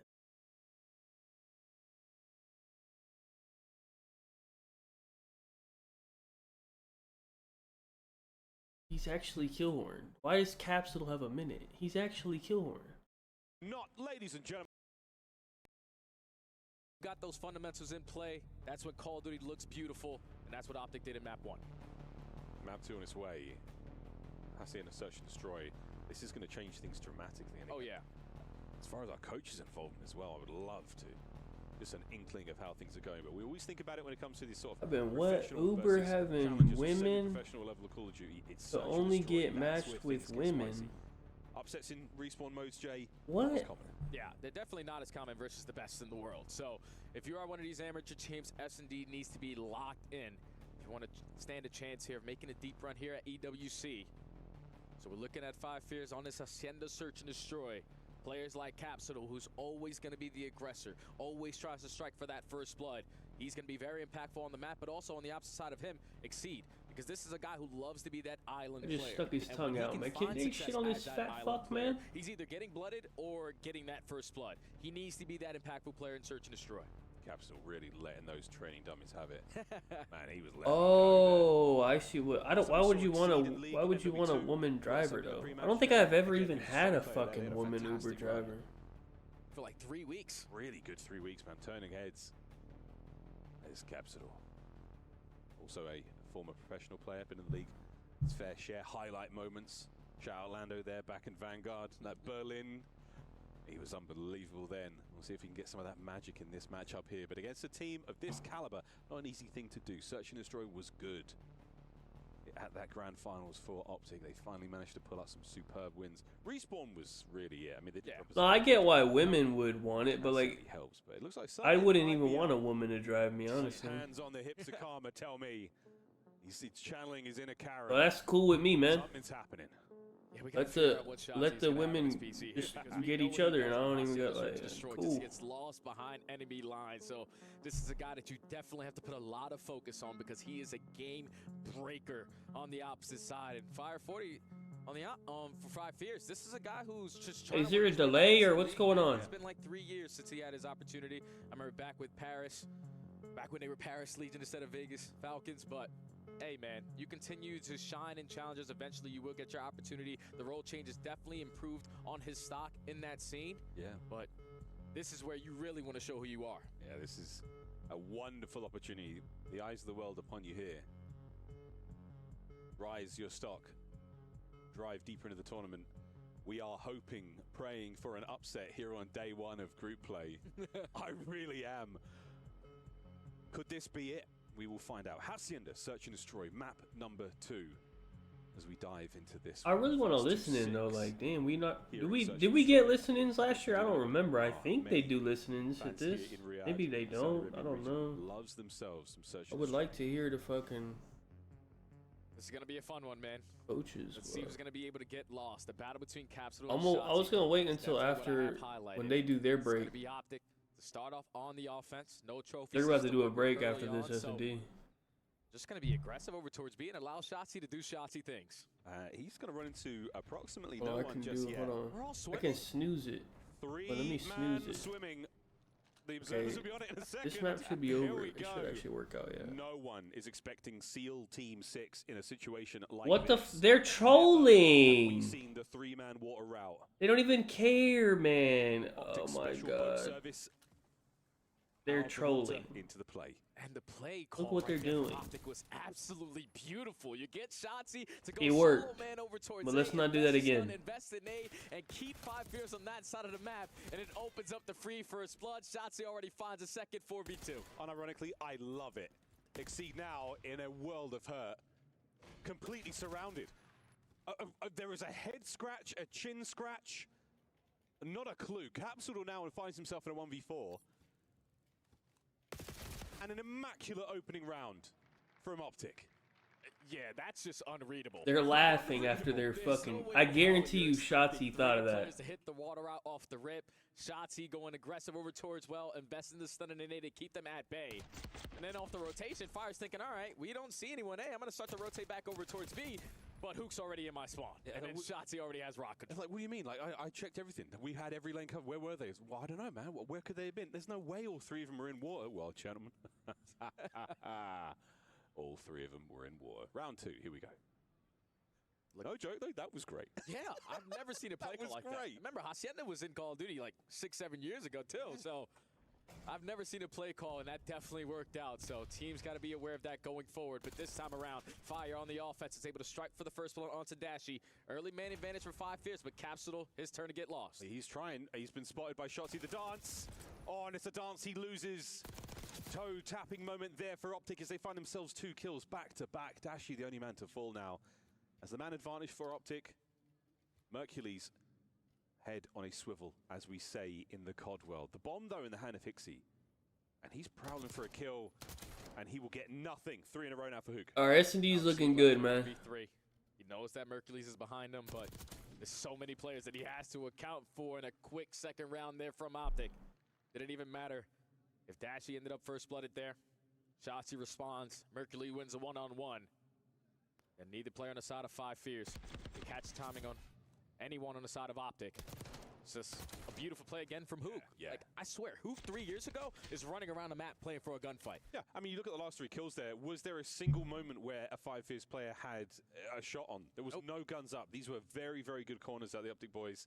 And for Five Fears, again, first 2 rounds. I need a 6-0, man. You've been completely bamboozled in the opener. They didn't even get bombed. These guys are not trying. A simple case of Optic being 1 step ahead. Can we turn the tide now? And now the pace changed. Aggressive as hell through the middle of the map. Capsule strikes for the first blood, fire for the second. So now Shotzi also is going to get caught 1v4 here for the young gun. And that's exactly what we were looking for. 1v4. Mercules, we will absolutely stick with him and see if he's got what it takes, but even at this point, get that bomb plant. And Five Fears now together. Mercules will be able to take the whirlwind tour. He's got plenty of time. Just under a minute.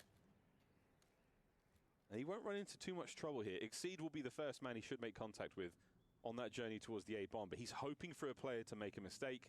Five Fears, nothing yet. Yeah, he's hoping to catch Five Fears potentially running around as a group together.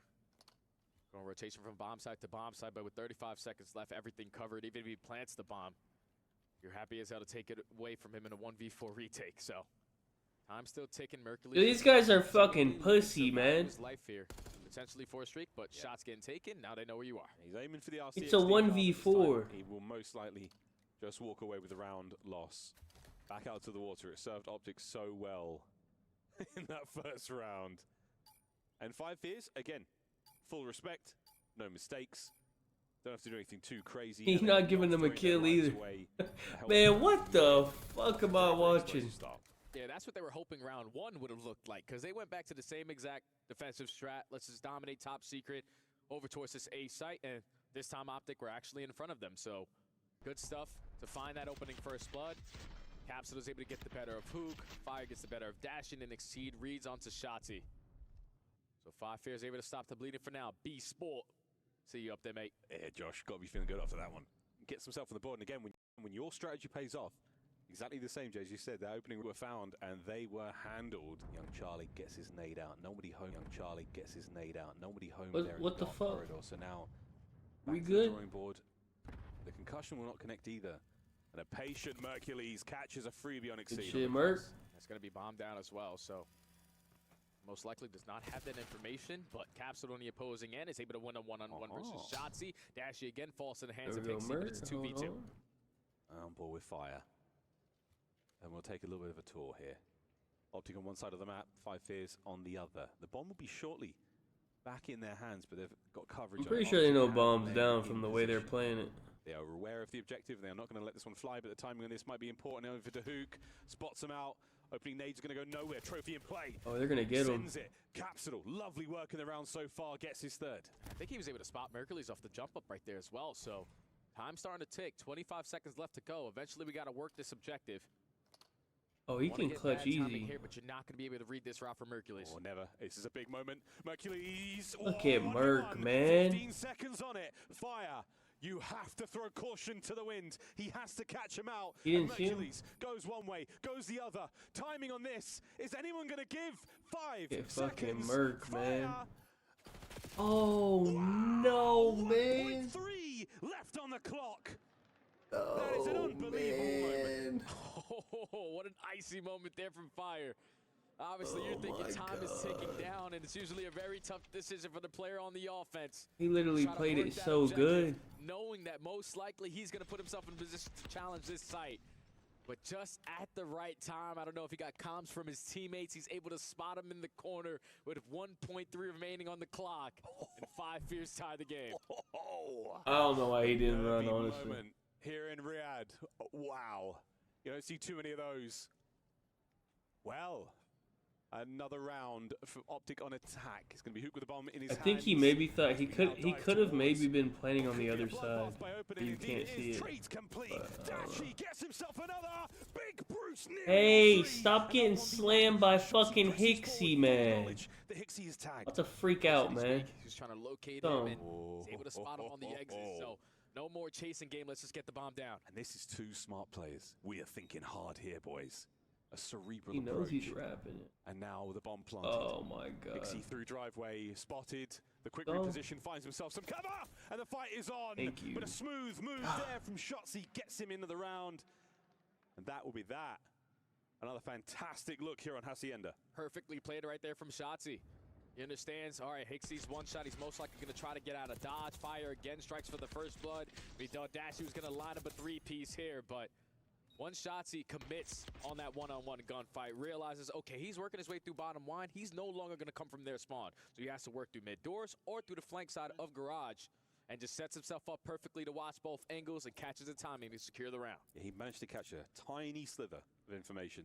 He saw a shoulder of Hicksy, and the reposition was absolutely perfect. Information certainly won that fight.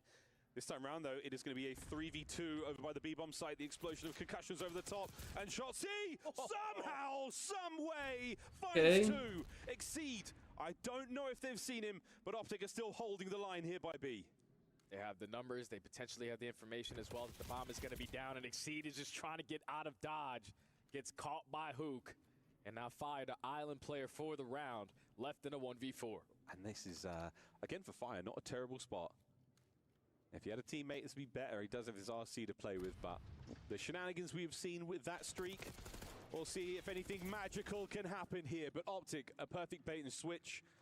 A ton of health to fight with there. And another good round. And Stud, that felt like it's the 1v2 moment from Shotzzy. Was that the moment? Here it is again in slow motion. That might be the time where we look back and realize that this one could well be over. He just put his hands up. The timing of the stuns Hey, right damn. there. There's a 2-2 split there from Optic. Stuns connect. You have the power position on the rock head glitch to give yourself the advantage in all of those gunfights. And Shotzzy does it all to secure that round, basically. Optic currently up by 2. They should only have one round win, honestly. Merc literally lost a round in the last 1 second. He should not have even lost that round. The Five Fierce boys know exactly what's happening here, but can they do anything about it? Trade's complete. Shotzzy overextends and gets himself taken care of. The trade's over, and a nice 3v3 with a bomb planted. It's all about just stalling out the clock. Do not try to get caught. And somehow, some way, Mercules is able to win that one-on-one gunfight. Hook's going to slide on in, secure the round. And Optic with the aggression and the gun skill that they possess, they are always putting themselves in an advantage to walk away with these. And that is the difference between the pro level, the world championship level, and challengers. The gun skill is there, the decision making is there, but when the bullets start flying, who's got the cooler head? Who finds that extra second, that half second, that pixel? It is Optic. Oh no, but that was a big win. Five Fierce need He to just put something pre-fired that together here. shit. You found a lot of success. That boy Hicksy was excited to get a kill. Instantly coming in right He ran in there and got pre-fired. Getting isolated, and the numbers are heavily in favor. What did Hicksy get, bad boy? 27? Down 5-2. Okay, run to take your time, but I just can't have him getting many more kills, man. The guns will be up at the ready for He's the at Optic boys 31. there. Surely he does make anything happen here. This is still Exceed up by fences. doable. We'll run into Hook. Unfortunate timing, and Hook identifies the bomb drop as well. That is huge. I need them to win this round, in this game here, and do not let Hicksy get a kill. If you just got aggressive on the backside of line. But he saw 5, I think. So his teammate gains the information, potentially going to be over top secret, but he's playing the chase game. And Hook is Oh my god, Hook just pissed on him. 1v3 now for Hicksy. Kyler Garland. This guy's gonna chase kills, man. It's the last round. Somebody kill him. You've already got a bullet in him. Can he find another? I knew this pussy's gonna get kills, man. He's moving with pace. He's managed to slip his Damn way it, man. in between those two Optic players. Who's Garage? Him unaware of Dashy. And this could be a Hello? tough one. It's all about finessing at this point. If you're Oh my Hicksy. god, Hicksy 1v3, I might Towards just their lose spawn, it. They're trying to spot on the exit, and Mercules is ready. That's big. Oh, they got him. Spotted out. He's Over trapped. Dashy, the 1-2 punch. Big Bruce. This is for the map, and that is Thank it. you, God. The kill there. Hicksy needed a Okay, half he a got second 5 more. kills. A tiny bit more intel. At 27 map It's not 1. gonna amount to much. Bomb I defused. need him to Final get score 6-2 there. under Safe 13 destroyed. kills in the control. Go up Dude, if I can get a nice control. 3-0. You most likely weren't going to be able to take this team down. We're going I think we can do that. No trophy systems and completely catching you off guard and continuing forward. Pixie under 13, and it's gonna be a little stressful. A little bit stressful. But doable. Man, no one is taking risks. Everything is calculated. Stuns and nades are so effective with the information that they're able to gain, and they are capitalizing off of it. It's looking like the same. Merc under is like good, I think. He's under. His shit was 60. I think he has like 30. And I think they lost their first game, first respawn against the Challengers team. So that was the big surprise this time. Oh, they're doing breaks, right? Yeah, they are. Okay. Here, let me do the ad right now so that it doesn't ever do it during the game, right? I can't even run one. Never mind, because I snoozed it. Oh, I can't even run one. Well, all right, well. Taking care of business here. They know that they're the top dog, and they're continuing to look. Wait, let me see what's going on with We're playing control. the other match. Are they playing? Elevated even more. They moved Technical pause. stadium, which is It's gonna be a long day, man. do that in front of the crowd. Everybody showing their reactions, their raw emotions towards it as well. And then you add the, How long have they been paused? A bit of a start here for G does get. They've been paused for 7 minutes. Wait, maybe more than that, actually. Holy shit. Due to S&D in particular. A very much cerebral player, and also back in the day used to lead. So what I do think it might change. Is Dude, they've been paused for like 10 minutes. Head loss, or their comms get too frantic. Oh, It's an fuck opportunity no. To get through in what way? to, like I said, We're seeing Hey. respect couldn't agree more with that sentence. in the search for series. Yeah, I couldn't. change. Is those Wait, have they even played a map? obviously I've been around for quite a long. In that conversation, I don't imagine. But most of the time, it really Wait, what are maps? Rewind. I see. absolutely. C9 is going to be bad per se in the searches. I'm going to be talking Their comms get your way. You can see G2 are putting a who have been underwhelming. off the. Wait, they haven't played a map yet. So Oh, holy fuck, they haven't played a map. It's 8 o'clock. It's 8:10. It's been an hour and 10 minutes. They haven't played map 1. fully functional and running through. But the teams are. Oh my god. These two teams, for any of the teams, it's going to be so exciting. The brother. atmosphere around the boulevard is just so welcoming towards the teams. They are getting fist bumps from the passing people in the crowd, just on arrival. Let me just, I'm off that piss stream.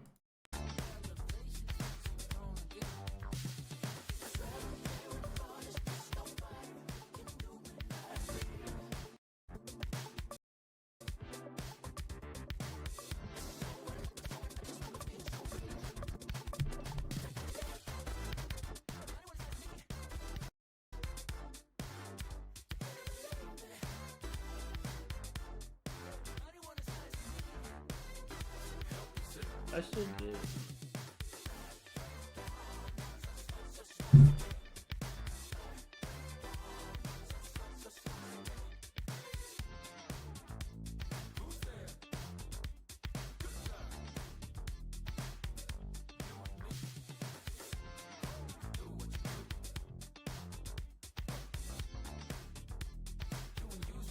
Optic is minus 100,000 live. If anyone is interested, you got 100,000 to spend. You can win $100.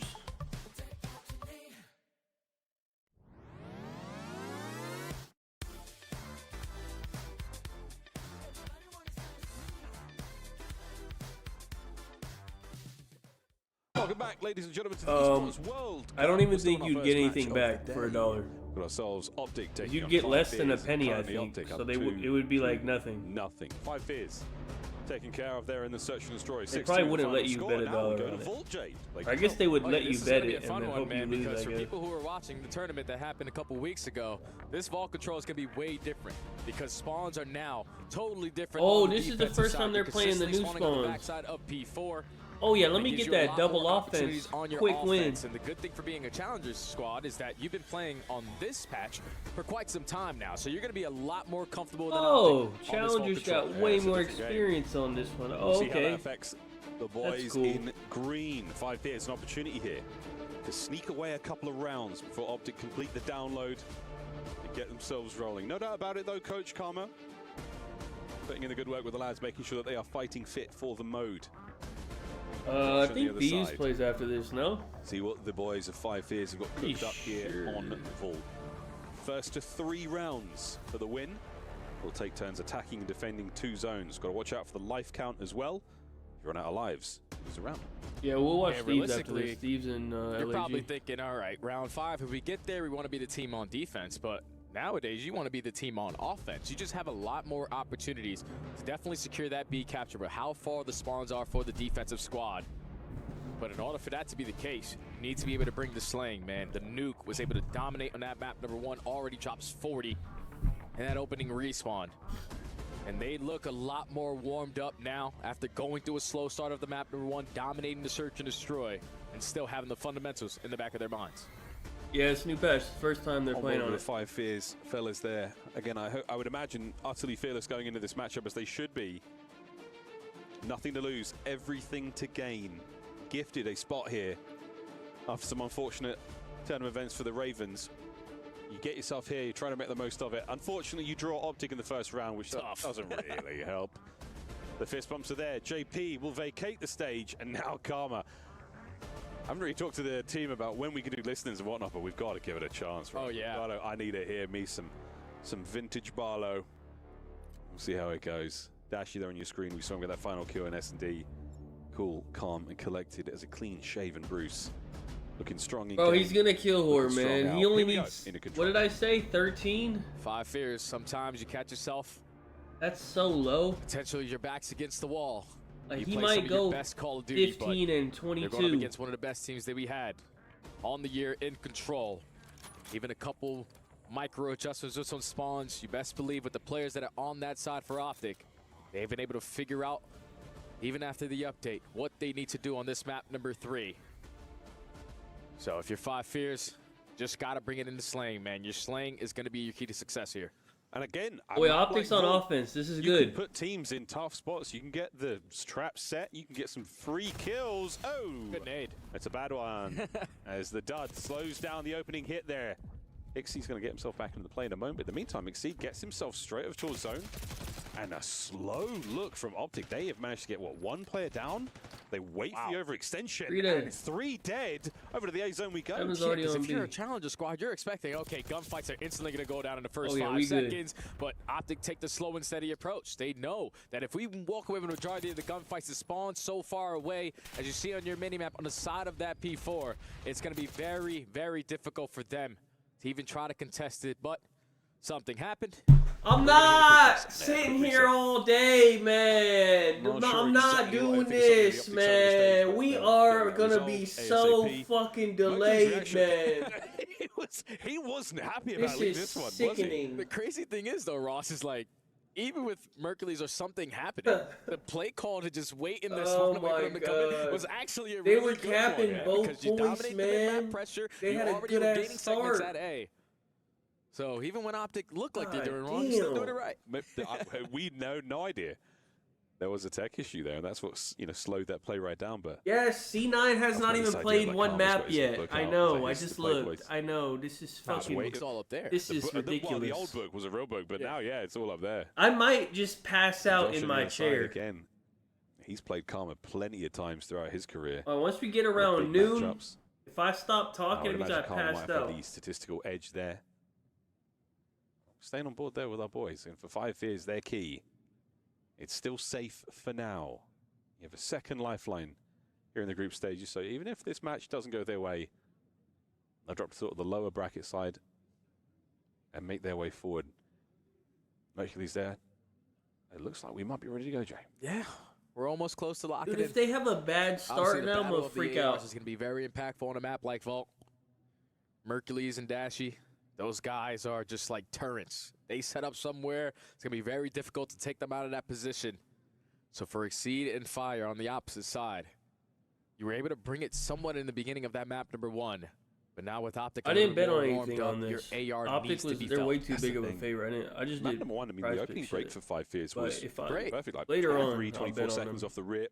They handled the brakes really well. They just couldn't beat Optic I on don't the know who rotation. they play after Always had a this. shot see. Who's in or their Hook group? in Do those they- new hard Is points there another early with decent those team in killer there? I don't even know corners. their groups. I think Very, very difficult to get anything going. Any momentum just pulled away immediately. No, he's I already don't even here. know He's who's in their already group, here. honestly. And that's the fist bump. So it looks like we're going to get the map 3 reset on its way. No scoreline of any note or of any merit to have to worry about. No streaks, no nothing. Let's get back into this one. 5 Fears. The last chance here in the series to stay alive. Let's see what they got. Is it Rocker and You're going to be the team to C9? start off on the defensive side. Or is that the other So group? obviously with no trophy systems in play, you want to make sure that you dominate that mid-map pressure. Uh-oh. The groups. Capsule having issues with the headset. Yep, there. His Oh, it headset's is. gone. This is Give all the man their a group. second. Oh, it's by each group. Oh, Reattach okay. his ear cup. Oh yeah, so they shouldn't be You like better too hurry up, big of a Capsule. favorite over like Capsule, hurry Rocker up! or C9. Oh, another I don't restart. know, but- Folks, actually, it might not be the headset, it's the problem. That's fine. Well, we'll get this What one now, back up and man? running soon. It might have been Mercury's, I'm not sure. There's a More good bit of delays. commotion there on the Optic side of the stage, but I'm gonna Capsule, fucking lose it, man. headset flew clean off his head and exceeded. He's just telling the boys exactly what happened. Optic, What his headset? Capsule having issues. You want to make sure This that you guy's dominate headset that is mid-map broken. pressure. Uh-oh. This guy's got his headset in his hand. In his head. What the fuck?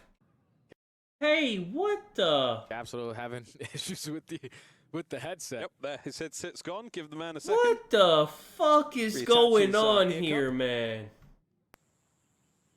Obviously, we know what the Bro. championship whites look like. But these guys are dripped out from head to toe. Dude. They've been rocking the What throwback is Air Max happening, 96s. man? This guy Everyone's on broke point his on the side of the grid. headset. Last year they had those orange This is why we're jerseys. delayed? Great. His fat ass head. Still headsetless. You'll know when he's ready to go, folks. Oh my god. No Cans will be on, way. but until then, we'll continue to dream about what could be in that game of Control. Big changes, Jay, not only to the way Are we spawns play, but you trolling? mentioned there's some adjustments to attachments that our players are using. Oh yeah, so before the tournament a couple weeks ago, everyone was running muzzles on their AR. Now muzzles are no longer allowed because it made it after the patch a little bit OP. But then on the opposite side for the submachine guns, you were using gain twist barrel a majority of the time. But now after the update, you were able to add reinforce back into play. So it makes the submachine gun a lot more powerful and the AR a little bit less powerful, but still both guns are great. He doesn't have a Real headset. good. And we're really not seeing a tremendous sort of change or impact. Oh rather. my The god. players you expect to be good are still good, and they're still Please. delivering the goods, and that's good. Dashi is indeed locked, folks. A lot more tense on the other side of the stage. Charlie Hicksey, COD championships to his name, never quite made it to the highest of the highs What of the the World fuck is this Championship. Got himself zoom in, second man? place. New York Subliners running away with that one. Whew. Yep. That was a beating, brother. That was a Are they playing over here? He's on Oh, an they're 8 playing. streak at the moment, 13-5. Still Cloud9 sitting up to is this point. pissing Will on they them. be able to shut him down on a 9 streak now? Whatever it was, Brian that was Kenny the issue is before back. the reset. Surely this is showing that they're solved. Cloud9 looked like a different beast, but finally something to talk about for G2. Into the second set of rotations, wipe the slate clean, see if you can get a level mind going into this one, start to put some kills up on the board, but as soon as they do, Cloud9 answer back with a clean 4 down in the feed, and they flip Dude, the Cloud9 squads. might be good now, actually. And this is the issue. With Gwyn? Now the question is, can they get above 100? Damn, Gwyn got points? 2 They are minutes being on Hill, battered too. all over Rewind. Cloud9 might Eventually, actually a be couple of kills going kind of their way good. will allow them to get back onto this point. 30 seconds potentially into the pocket. The P2 rotation will be vital. And you think about it here, Bryce, you get the P2 rotation, you get 30, 40 seconds off of that. You're nearing in what could be slowly pulling things back in the second set of hills, but this P2 break is going to be super important for G2 just to keep this game in touching distance. so far. So you look at this squad to see if they can at least stop the kills from bleeding in, but it's just Geo now to make some issues. He gets 2. It's not gonna matter. And again, same story that we've told over and over again. Cloud9 looking at dominant position. Cloud9 putting up the kills. An incoming missile from the sky as well. Looking to really put this one out of all contest. Extra will go down to it, but Geo's managed to find a kill here. What the Hope's fuck still is alive. that? G2 Esports trying to get some pressure onto this point. What was a giant ad popped up? Hailstorm These missile. hills. A lot of 1v1s What the being fuck? taken from G2. And Cloud9, they are happy to fight against it. We can see it here. I mean, Gwyn, he is 19-9. Almost a 2 KD right now as he goes down in that gunfight. But fantastic start from the new player, 4C9. He is exactly what they are asking for. Well, that was the question. We were seeing whether or not Gwyn could perform in a different structure, and so far so good. Really having a great time against G2, and there are points available for G2 now here onto this hard point. But it may be a mountain too big to scale. It may be too little too late, and it certainly will be if they are destroying them like this. And maybe we'll talk about Cloud9. They came into this one with fire in their breath straight away, and you can tell why.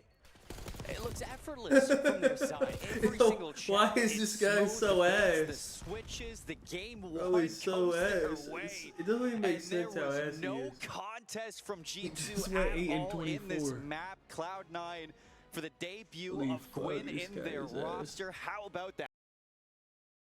He might be back for real, because that guy's dumb. Alright, is this started yet, bro?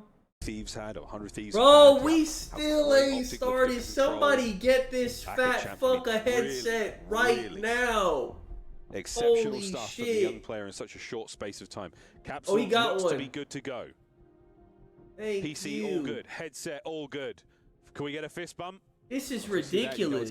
You know it's It's go gonna time. be 2 hours for a 3-0. Imagine yawn from Chelsea. these bums Okay, son. actually win a map, Hey, and man, it's very not a hard, 3-0. You know, to like adapt for sleep schedules. If you're from the East Coast, gonna be you're here 7 all hours day. ahead here. If you're from the West Coast, you're 10 hours ahead here. I know, bro.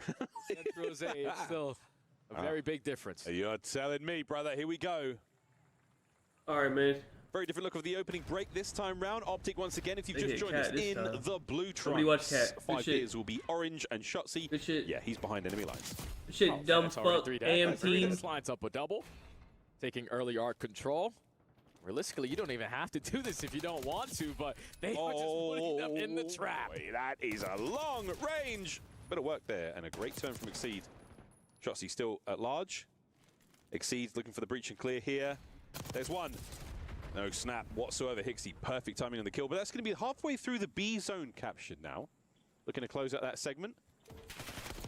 Can they put a bow on this opening break? Optic still good. Wonderful shots from Dashi, not enough, and they saved the second segment. Yep, but now they have to rotate their way back through the middle of the map because Shotzi already wins a one-on-one gunfight. Aimcock again going to be paused. First segment already secured. There's pressure here from 5 Fears from Top Cat, and a teammate is not going to help this scenario. Shotzi's going to fall, and 5 Fears reinforce their way through mid. Oopsie daisy. Dashing on the OE. Doesn't matter who's doing it, Those whether it's bombs some machine gun player or the AR players, putting himself in the best possible position to cause damage. And he has not spotted out Exceed there on the long street. Catches out Mercules. Dashi now away from the frontline fight. Eyes towards the rear. Hixie on the dance. Burning through time. Shotzi picks up that on the They're front. gonna get a 35 cap, seconds to though. go. And you're halfway through both zones. Yeah, and this is where Dashi now is going to be the watch Hey! over from top arc. Clears How do out you get the on the B street, point? and hop on to secure Thank this you. second segment and potentially the third, but still players that are going unaccounted for is Capsule towards the top side of ammo control. He was able to win a one-on-one gunfight, but all of his teammates are falling. There's still progression here at B for Optic. Right, second segment in the bag. Shotzi's taken damage, but no one's managed to get him off the point, and that could be the capture contest. Oh, and there we go. A goal line save. That's wonderful work at the right time for 5 Fizz. 20 seconds on the round. Capsule finds himself down and out. Exceed, you have got to take care of a lot here on zone. Gets himself one. Is he going to stop the capture at A? Reinforcements on the way, but it might be too late. An additional minute added to the game clock. And Optic are already up by 3 lives, and all they need is 1 segment left at that B point. E capture is going to come in from Hixie. Not really bringing it so far in this map number 3 into Slaying, but Hook the Nuke wins the one-on-one, gets the trade onto the second, almost caught the timing on the Hixie, but Optic still have the live advantage. Yeah, 9 lives to the 11 of Optic. Just under a minute now to go. 5 Fears have a single segment left at B to defend. Mercury's trying to make his way forward. Lovely coverage there from 5 Fears. Hook gives them something to worry about. Lovely shots. No lives left though for the 5 Fears boys. Yeah, I don't know what a color looks like. 4v7. Can Dashi get a freebie? They need this one to be clean. Nades and stuns need to be able to connect. You need to find a couple kills or at least walk away with the trades. Capsule and Hixie are able to find 2. It's a 3v5, but the Nuke on the pinch makes it a 2v4. Shots trying to go big here. 30 seconds. The final 2 members now of 5 Fears. One playing from close. Shots are in from Capsule. Damage dealt. And there's the kill. Can he stay alive? Why are you just... What? No, he cannot. Dashi can't get the kill either, but the trades are there. The first round goes to Optic. Secured 5 segments there. Definitely would have potentially wanted to take that 6, but I think Hixie got 5. Done in the Slaying, and it's still That's at the end of that round. At least a 1-0 for the green ball. Going forward, if you are 5 Fears, it's always about the break off in control, but Capsule gave them a lot of lifelines here because Optic, at least off the gates, came out swinging. No one fell. I don't think Optic knows. They were dominating the Slaying, probably no team, no pro team understands the new sitting on the top side of ammo, the new patch because they keep trying to go art. You don't have to go art. But they keep going up there. You don't have to. Crazy moments. Again, 2 separate. But surely they know that, right? Get into the spawn of 5 Fears. And that was really I don't know why they keep doing that, but 5 Fears had to string some super kills together. Swapping sides now, though. 5 Fears on the attack. Already made it in towards A, but sadly, they've already made it into the kill feed as well. A slight lead now from 5 Fears. Over towards B we go as well. Love the initial play call. Let's get aggressive through A. Instantly drop our way down to Vault and walk towards B. Get a couple segments here. But you're trolling. A big part to potentially how this round is going to look, but a big only one match can be played or it crashes. You're trolling. First segment does get complete. They're able to hey, you're trolling. Street, and now 5 Fears got to work. Did they officially say that? Sack for a brief moment. Not enough to get the segment completed. There's like 16 matches to play. And Capsule lying in wait. We can't do one at a time. Hey, we gonna be here for 24 hours. That progress is now saved, so nothing Optic can do to get that segment back. Good stuff out of 5 Fears. Way. A nice corner out of Hixie. And that's 2 down in the feed. A pressure now There's on. no way. Hixie's trying to make the big brain play, get over towards B, but it's not going to matter. A zone is now completely open. That's a big one-on-one gunfight there from Dashi. He's probably thinking, wait, so they got to alternate, like A plays one, then B plays one, like back and forth? Hixie trying to make plays from top side of Art. Lines up the first, but we still have no to try to work fucking way. Because time is ticking. Perfect timing on the play there was Shotzzy. That's 4 now in a row. Dude, they should have just delayed the B stream. Well, I guess now it is delayed because A stream is about to be over now. 6th in a row now. Because Optic's going to win this and it'll be done. He's looking to get himself streaked out. He's even fighting to get their kills though, give his boys a lifeline. And Hook once again, not having a lot of love from the bottom side of Vault. The hop up, not treating him right. Hixie's getting over, man. This guy has 10 kills, man. Optic Extension of the game clock here for 5 Fears because Optic are just going to rally their way over towards B Street. You're currently down by 3 lives and you're not making up for it so far. Shotzzy the only one able to find a kill. That's already 3 dead. Last player accounted for. Top Art, and we're already on the B point. Great stick from Capsule onto the B point. Second man on the way forward. The nades are firing away. Trophy system behind Palm. Not going to help Capsule there from Mercules. And whoa! See you later, fire. He goes stratospheric. That is Optic clean house. This is where you got to take your time if you're 5 Fears. We have a minute and 20 to work with. We got to check every single corner. Shotzzy's able to get the better of Capsule for now. 12v12, a minute and 10 left to go on the game clock. You have XC trying to edge his way up through Palms, and he's going to be a very impactful player here if his teammates can find kills on the opposite side. Capsule went for the old swing. The haymaker there doesn't connect anything. 11 lives either side, less than a minute to go. And Big Bruce is cooking so far with a 14 and 8. Mercury's trying to make a play happen through the middle of the map. Catches Hixie, the final bullet. All good. Not enough for fire, though. How the fuck is this guy 8 and 9? His way through mid. What is he doing on the map? Together. There's no way Shotzzy catches Capsule again in this corner. No way. Fool me once, shame on you. Fool me twice, shame on me. Load up the chopper. Here comes Dashi. It was Hixie this time. And he lets it rain. The final 30 seconds. No one's getting through Vault. Shotzzy on the off angle. Are we committing to this play? Not just yet. Looking for a kill upstairs as well. 20 to go. You got to get some ball control, man. You don't want to attack from B Street because you know the ARs are definitely watching the long lanes, but Capsule, whoa! The opening shotsy there for the trade, but now you got pressure here if you're 5 Fears. Oh, the nade's good. Nope, the trophies are in position. Great timing. 3 of them left. 2 of them left. Mercules! What a 3! It's 4 in a row. Looking for a few more as 5 Fears find themselves once again alone and in a tough spot indeed. 12, here in control. Optic. Match point. It's just fundamental right there from Optic. Wait, what did he have? We're He had 27, we're 5. reinforce our way to get a clean I need him to not get a kill, bro. Shotzzy knows if he's gonna get a kill. Vault, they're not gonna be able to push up B Street, and if they're not pushing oh B Street, my god, man! Just right there, Optic. Dude, it's not even his. It's fucking Optic's fault for not pissing off. They should be destroying these guys. Walk right into their pre-aims. Allows them to only secure 3 segments there, so you have the advantage in 2 columns now. Optic, nothing but advantages across the board. Fire having a tough map so far. He has been red on so many of these opportunities the 5 Fears are going for.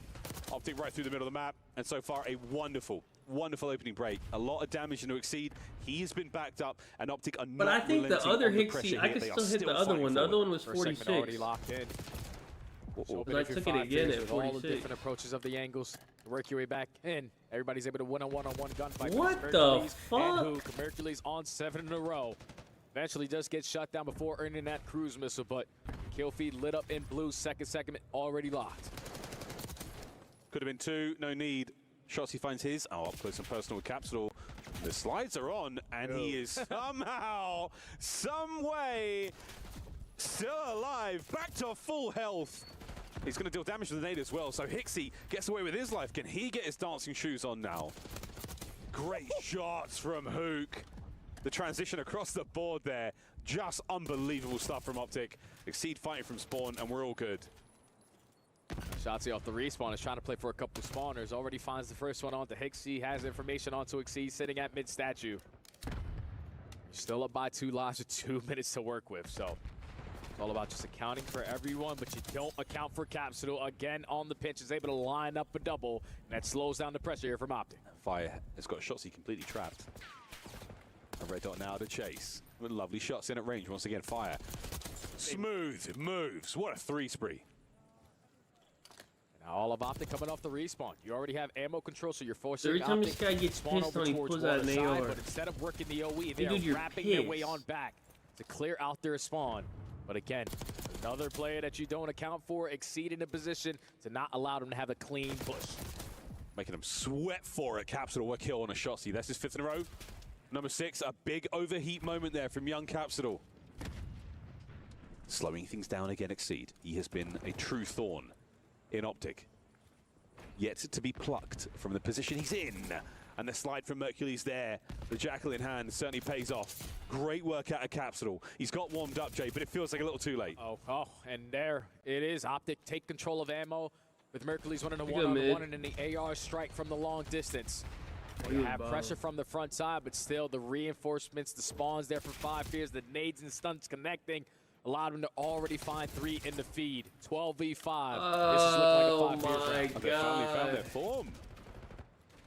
11v4. No lives left here for Optic. And Fire fighting from the inside of the zone. Suck. Hixie there on the left flank.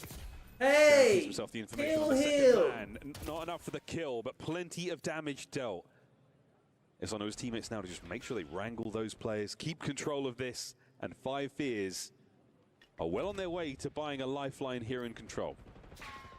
Don't allow one-on-one gunfights to go the opposing way. I thought Capsule got some really bad timing there, especially with Dashy finding an opening kill, but now to 9v2. Both players on the point. Mercules and Dashy's trying to make something out of nothing. They're still finding kills, still making it somewhat of a round, but Hixie slides on him with the pistol, and 5 Fears get one on the board. Sometimes all you need is one, and you certainly got it there. Optic now. What the fuck they just show happened? A sign of weakness here in control. It really was one of the most dominant game modes they had at Champs. Although with Mercury's 7 spree there, quickly came to a close. These Hoop guys, with some wonderful hey, individual these gunfights. guys Capsule, are he ass. was the difference maker for 5 Fears. Hey, they had a good champs, man, but that was over, man. I got Thieves winning this shit, the man. B Street. Capsule I starting don't to pick know up what I'm pace, but I watching. gotta worry, is it too late or is it the perfect timing? We will find out soon enough. They're getting fucking pieced Sometimes up all by you need is a Hixie, spark. man. Right there for 5 Fears, the fundamentals, just to be pushed out towards ammo, force Optic to either work the OE or work the middle of the map. Allowed them a lot of opportunities to consistently retake their way back over towards B, but now you need to do something here on the offense. You're currently down by 5 segments, and that's not the break-off you were looking for. 3 dead in favor of the green wall, and they're already in your spawn. Oh yeah, it's absolute control there in the middle of the map. Fire now left alone without any teammates. Stays alive for long enough as Capsule tracks Shotzzy at close range. Happily, Dashi preventing the regen. Hixie's going to have to double back, and he should be able to take care of Dashi here. There we go. Forward we now go, lads. 5 Fears, wind in their sails. First segment about to be locked. Optic are not really in a position to try to contest this. Shotzzy from on the ground is able to catch an angle onto Capsule to start off the trade fight, but it's still a 2v2 with 5 Fears still soaking up the time, or at least securing that second sector. Well, they should. Well, we have a reposition here from Capsule. He's been lured into the depths of Vault, brought down, and Shotzi's long gone, mate. You're holding an iron for no one. There, Shotzi re-emerges upstairs. Mercules draws the aggro, finds the kill from behind, and now Exceed, turn tail, run. You are losing the battle. You've not lost the war yet, but here we go. Optic fighting forward. Fire picks up the final trade. Bad news, Shotzi's in your spawn. And now look at what it does to the spawns. You're forced to hit the OE, and that's the same exact position that Optic are going to get the close spawns into. So already over to her top cat is going to be Naduke. Second segment is going to be locked. 2 kills in favor of Optic.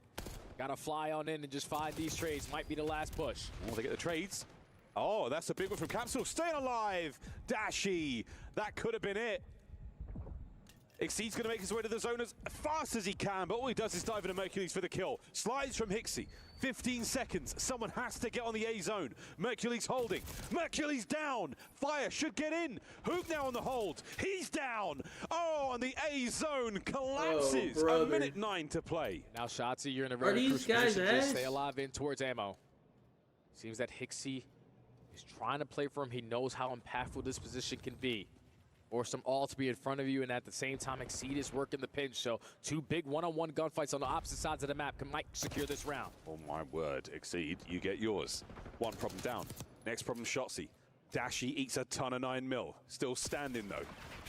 Damage there from Hook on the cross, making his way over. Can't even get caught out. Exceed still alive in this position. Capsule in the play now, and this is not over yet. Hook still going. 40 seconds on the game clock. They have to waste time, though, to try to locate Shotzzy. He has won another massive one-on-one gunfight in towards top ammo and wins the second. So that pushed that from 5 Fears to try to retake their spawn to push right through the front door, instantly get shut down. Now you got no more respawns, and Shotzzy is still dominating in your spawn. Still going, still rocking. 5, looking for the 6th, and all he's doing is burning the clock. There's 17 seconds to play, not only in the map, but here in the match. 3 lives to 9. Can anyone now get forward? Fire finds a kill. 10 seconds, stopped. Dashi trying to find the kill. Great damage. Pressure now on. No one's been able to get him out of the zone just yet. Shotzzy cuts through mid, and this could be the moment you needed, and indeed is. Exceed the last man, the last hope in the series, as Optic, strictly business here in Riyadh, take care of their first series, 3-0. Easy work right there from our most recent champions. 8:41. Going It's up against the supposed to 5th start seeded at team that we have 7, come through so challengers. 1 hour and 41 minutes for a 3-0, by the Easy way. work of them after a slow start in that map, number 1. The nuke was dominant in Hardpoint. Everyone was dominant in Search and Destroy. And Shotzzy and Mercules, the saving graces again on the control, just valuing their lives, finding impactful kills at the right time. Optic are able to get through their first series here at EWC. They get the job done, indeed. That Search and Destroy, that opening strat. 3-man water route. Formation was perfect. And we'll see how 5 Fears fare in the remainder of the tournament. So you telling me, so these guys, so they can play now, right? Are they playing? I think it's they're not playing. They were really waiting? Right? That's when you could kind of tie on. They're going for a full wrap. They're going through the spawn. Felt like a dagger round for brings it into a 1 versus 2. Fortunately enough, you're going to have a gap coming, and that is G2. There's another delay? Series. Oh no, they've won 6-2. Oh, they're just pissing on them. Damn. They're already taking up preeminent position, but it's Estriel again. He managed to get that first blood, but it all goes down to a 2 versus 2. Sib already finds his second. You wanted to see there, Seymour. What do you think was going on in terms of why Kenny wasn't able to kind of, I don't know, pull out the bag that we can usually really see him do, you know, in big tournaments like this? Well, it was different because they came out the gates strong just before the reset, but after it, it just looked like they were deflated. The communication seemed off. They were letting players through, and you never really were setting yourselves up for areas where who Kenny plays on could what stream? make those plays. And It might be Surge. They go on to 3-0. I mean, that's what happens when you got one of the best respawn teams in the game. You Did can they show a eventually will stream take a mile, schedule? but I will say it was kind of a slow start in that map 1 from the side of Optic Texas. I did get. Oh, here we go. Oh, Thieves is. I think this is the A stream schedule, so Thieves should be on A stream. Yeah, I think they put all the main teams on A stream. Yeah. All right, so Thieves should be playing. Well, I was gonna say soon, but it might be 30 minutes from now.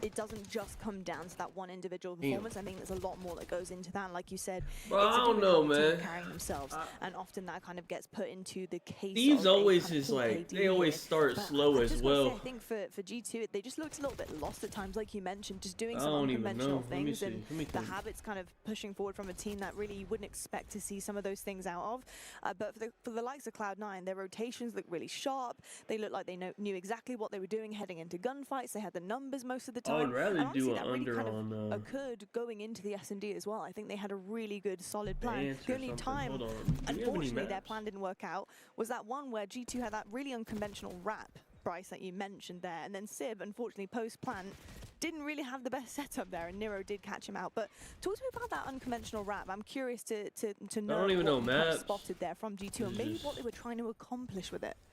So one of the things in S&D that is almost a fundamental here is that you shouldn't be giving an enemy player 1v1s, right? And when you go for any sort of wrap in that regards, it's so much about timing. You have to be a little bit lucky. You have to try to get it at the right time. Obviously, when you go all the way around, it does give you an advantage. If you can pull it off, you will have the advantage of hitting a player from 2 different angles. This But like I said, you website, can give up a man. lot for that. You can give up some map control. They're You can not give up your tweeting ability maps, to are trade. they? I don't You think can give so. up the ability to have an outnumbered situation. I don't know how to It's get even maps. around prior to that clutch from Nero, when you saw Estriel and Nero in a 2 versus 2, he jumps into the side window, wraps all the way back into the garage, and you just leave Estriel alone to make that play, to hold them there for that long. Cloud9's not going to let that happen. And it kind of goes through that pace that we're talking about them set. As soon as they see that you're alone, they're going to jump onto that opportunity to pick you from that scenario. And that's where they're really finding value in this series, is recognizing that those timings that Bryce is mentioning are a little off right now for G2, and it's opening up these opportunities for Cloud9. That's the name of the game. Capitalize on the mistakes, and you will push forward, and that's exactly what Oh, the whole Cloud9 are fucking doing. site Let's is take a look at the down, maps man. and modes right now, because that third map, a swing map potentially for G2, is Hacienda Control. Now, we talked a little bit about the S&D here, Seymour, and you were really favoring G2 for that. Hasn't quite gone the way for G2 here. However, do you think that they can polish things up heading into this control? It's something pretty different when it comes to the respawns. Do you see them pushing this one forward and potentially starting to ease into the series a bit better? But I was going off of full vibes going Yeah. into this tournament for G2. I thought everything was going to be ready. I mean, you had that downtime at the end of the year to fix some of these issues, get that structure in place. It doesn't look like there's any structure at all in those first 2 maps whatsoever. They're In playing this rocker. Hacienda Control, if things continue the way that we're seeing them, no, I don't think so. Cloud9 are just running through this series. Yeah, they certainly are. I think right now it's going to be very difficult to slow them down, and just in terms of the pace, you know, the momentum. I think that's another thing that we talk about often is momentum against teams, and how much that can really start to I don't know, just deliver for the ones that are really finding themselves pushing forward, and how difficult it can be to slow a team down. Do you see G2 managing to slow down a team like Cloud9, Bryce? Truthfully, at this moment, no. Yeah. That's an easy answer. G2 have looked a little bit flat coming into this series, and Cloud9 have looked exceptional, right? That's probably one of the best Cloud9 performances we've seen in the entire year. Yeah, Optic won. So for Cloud9, this series should 3-0. They literally just won pretty quickly, but I don't know. It's early, This but is a it's been team hella of delays and Cloud9 shit. who only has So 2 land wins on the year. not even early anymore. And they're putting a performance like this on. It doesn't even look close. They have leveled up here to a level that we have no expectations on at this point on where this can go. But I think for Optic G2 will play the winner particular, of this game as well next. This is where having a coach behind you needs to pay off. And you look towards Looney to really level these players on that stage. Get the vibes back. Oh, yeah, they got bring them Looney and together get that fucking cohesion into this map 3 on accuracy Hacienda. up there. It's never chalked. I don't think We they're know doing that. listenings though. And, So you know, hey, we know this I don't know. G2 team in their history, they have comebacks within them. They have indeed. Well, into the third map we go. Hassie Control. It's over to you, boys. All right, well, let's find out how this one ends up going for G2.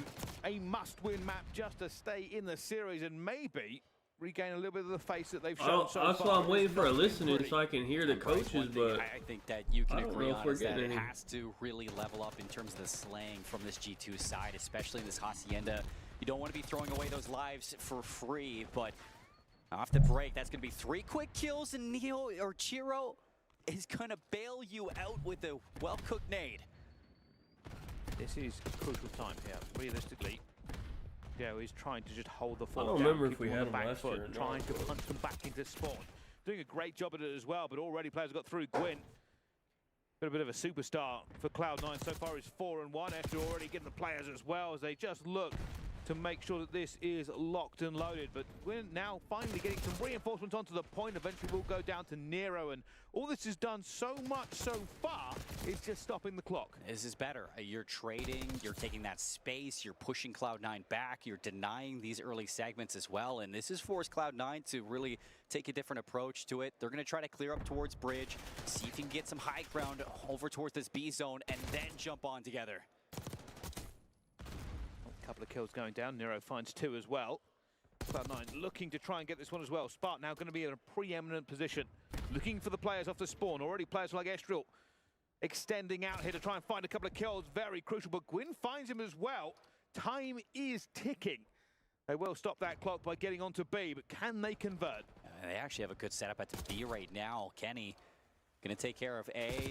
You have a flank forming. Big second one. That opens up Astral to now pinch on that B zone. It's gonna force Cloud9 to ping pong back over towards this A zone, but they want that B zone first right now, but it is gonna be tough to get this A zone under lock.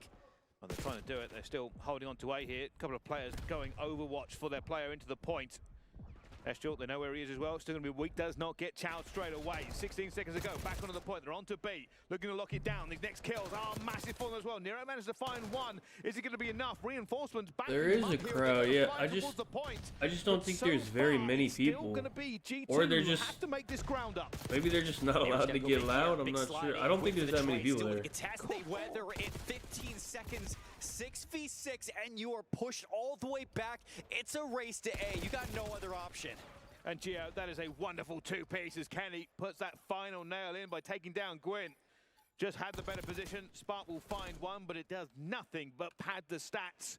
And G2 Esports, a much Well, how am I supposed to get maps? I got so worried. I want to take some unders on these fucking fucking cap, and I British thought G2 was kids, just but gonna I give it don't up, know. but Like, a well-timed flank from Nero. He gets how do in, I- he saves the I day. can't get the You have maps. both Estrel and Nero trying to get I need me involved a a lot more fucking towards those Band Thunder or objectives that something, was but- missing back on that rewind. And starting to at least trade each other very well. That's I wanna such do a it without difference seeing than the what we map. saw back on that hard point. Not just letting Cloud9 walk all over you. G2, like I said, you don't want to count them out. Still lots of game to be played. Well, let's find out. Do they get a good start here? That's what they'll be looking for. Spot already going for the challenge. There's going to be players there as well. We'll be calling out to his teammates. Looks like a lot of pressure towards the mid-map, but going for the win. I can't even Has see the had bands a pretty now. good series. Did start off 4-1 here, slowed down as it will be Cloud9 that lost Well, I control. think But they are these- pushing into this spawn fast. Gwyn is going to look for this one at the same time. Fires, no! Gonna They be play on overlooked this here, and B that could be stream. disastrous. G2 Esports have just been given Maybe a they don't. lifeline. They don't even know yet. 3 down. But I don't have you Thieves don't get maps towards either. B, before the respawning players are able to get into position to at least defend it. So know. Nero gets shut down, trying to push over towards Patio. It's going to force a little bit of an audible back onto this A zone. Geo not able to get the second one, and it looks like Krem's trying to go rogue. He's going to pick off Nero in spawn and keep these players away from the zone. Kenny just performing beautifully so far. Unfortunately, not able to get the kills he was lining up for. Was hoping for a bit more breathing room for his teammates, and now we see that Estriel already behind the lines against Spard and just keeping hopes alive here for G2 on this push. Now, if we're thinking about the longevity of this map 3, Cloud9 got 2 ticks back in that first round, so G2 still have some work to do before they feel comfortable. And Astral waiting and hiding 4 in a row opens up a lane towards this B zone, but now it's Kenny who needs help. Sib looking for it, finds Geo. Looking to just slay out here. They know they have a potential to lock this one down here. Obviously, you're going to see the slow oncoming tick here onto B point. G2 Esports making this a fight, and Gwyn tries to shut it down, not able to get everybody into it. But they do have the bodies back onto B here. Time will continue to tick. Yeah, 21 seconds. They weren't able to get that second segment over towards They B. didn't do an interview? G2 still got lots of work here. Wow, I'm looking at it. They did a Karma interview. 16 seconds left on that time. Not really positioned for Estriel to just jump in, and Gwyn, he's just going to rip him off that heady and keep that time bleeding. Just a few seconds left to go here. G2, they want a miracle. Need to find it as well, but unfortunately losing bodies all over the map, and one last player will go down. That's a one. I might rather watch, I'm gonna be honest, I might rather watch the Karma interview than this fucking dog shit. What Karma had to say. I wonder, let's see if he talked about the final round shots he called game. A Clive into the sign. Playing for Nabs. That's a whole hand. All right, so Karma, talk to me about this tournament, because with the coaches given a headset, it's different from what we saw earlier in the year. Did it impact your plan at all as a coach? I mean, I'd like it to impact it more, but I don't know. Like, it was on such a short notice, the change, and I mean, I want to do more, but I don't know. Sometimes, like, I'm not gonna lie. Personally, right now, I'm not like super comfortable with it, because I want to call. So, like, I'm not gonna call things, but I want to help them. That's why I thought he's just not gonna say sometimes much. it just doesn't feel right. Like, we're not used to it. It's that freedom that the player has. If the intuition plays sometimes, and it's a balance. You don't want to jump into that. So, is this something you guys talked about prior, like how you were going to approach it? Oh yeah, no, we've definitely talked about some things. Anything in particular they like? I mean, they want me to say things if I see things or if I notice things, but I don't know, like I said, it's just weird. It was on such short notice that I don't know. Fair enough. I'm trying, but it's day one. We're going to see it play out over the next 3 days. And you guys have a second match later tonight, which we'll see here in the 5th match on the main stage. Are you worried about your group at all, or are you guys already focused on what's in front of you in the playoff bracket? We're definitely focused on like what's in front of us. I think the same approach we had at Champs, you know. Like, we played these guys, 5 years like they were the team to beat, you know. Yep. Take everyone serious. One match at a time. Yeah, because we're far away from home, and I don't think anyone wants to go home. I have to say, like, personally, I'm feeling the jet lag right now. You know, it's 5 o'clock here in Saudi Arabia, but my brain is 8 a.m. back over in the States. So how is it as a player and on the coaching staff? Is everyone on their A game right now? Do you think it's going to take a while for everyone to kind of get comfortable here in the new atmosphere? I think we're getting there. Obviously, the guys came last year. I didn't. And they experienced it pretty bad last year. But we did about everything we could. You know, yesterday was a long day. It was like 7 a.m. till 9:30. We finished scrimming after we were done everything. And I mean, we pretty much forced ourselves to stay in our PPA room, and everyone went to sleep on the grind. I'm somewhat thinking about, you know, last year you guys obviously won champs, incredible year, and then you come into EWC, not the result that you guys wanted. What did you learn? Because you guys came out firing in that match number 1, which is a bit different than what we saw last year. Yes. I mean, it's weird. I'm not gonna lie. I was sleeping for most of the games last year. But I don't know. I think obviously, you know, I mean, it's pretty much the same thing as last year. Win champs, EWC.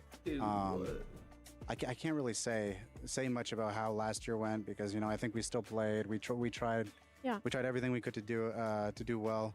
I think the jet lag thing might be one of the biggest things, to be honest. You also got Mercules this time around. Yeah, and Mace. I mean, Mace is a beast. The 20-year-olds, they don't feel that time. Yeah. Yes. Yeah, no, but I don't know. I mean, we worked hard. We worked, equally as hard for this tournament. I feel like we've got very limited reps so far when we've been here, so it's kind of just going with emotions, match by match. What is that preparation like? Like, did you guys approach it any differently? Because in the last tournament, obviously Optic had those 3 weeks off. You came in, you shocked everybody. Absolute domination. You got another 3 weeks heading into EWC, but also with the implications of jet lag, with the travel, and the way everything's kind of set up. It's a little bit different. Was Rewind and Hasi for Optic Texas heading into this to try and prepare for this situation? No, not really. I think the prep was the same. I mean, we were still, obviously playing the amateur teams, playing pro teams. Prep for that match was definitely a little different because, I mean, we really didn't have much to go on for that. So, I mean, our main goal was just, come out, play our game. We don't really care what they do. It could have backfired, but it didn't. And, I'm just happy with that. So. Yep. Damon, final question here. I asked my analysts who were the top contenders to win this whole thing. They said it was 100 Thieves, FaZe Clan, and Optic Texas. So talk to me a little bit about those two competitors. Are you guys thinking about 100 Thieves or FaZe Clan, and how do you feel you match up against both squads? I mean, I'll give you a non-biased answer. I mean, we got pool play. See if anything crazy happens in pool play. Then you have single limb. I think it's going to come down to whoever comes out and plays their A game. I think there's probably, like I said, single limb, 5 or 6 teams who probably could win the tournament.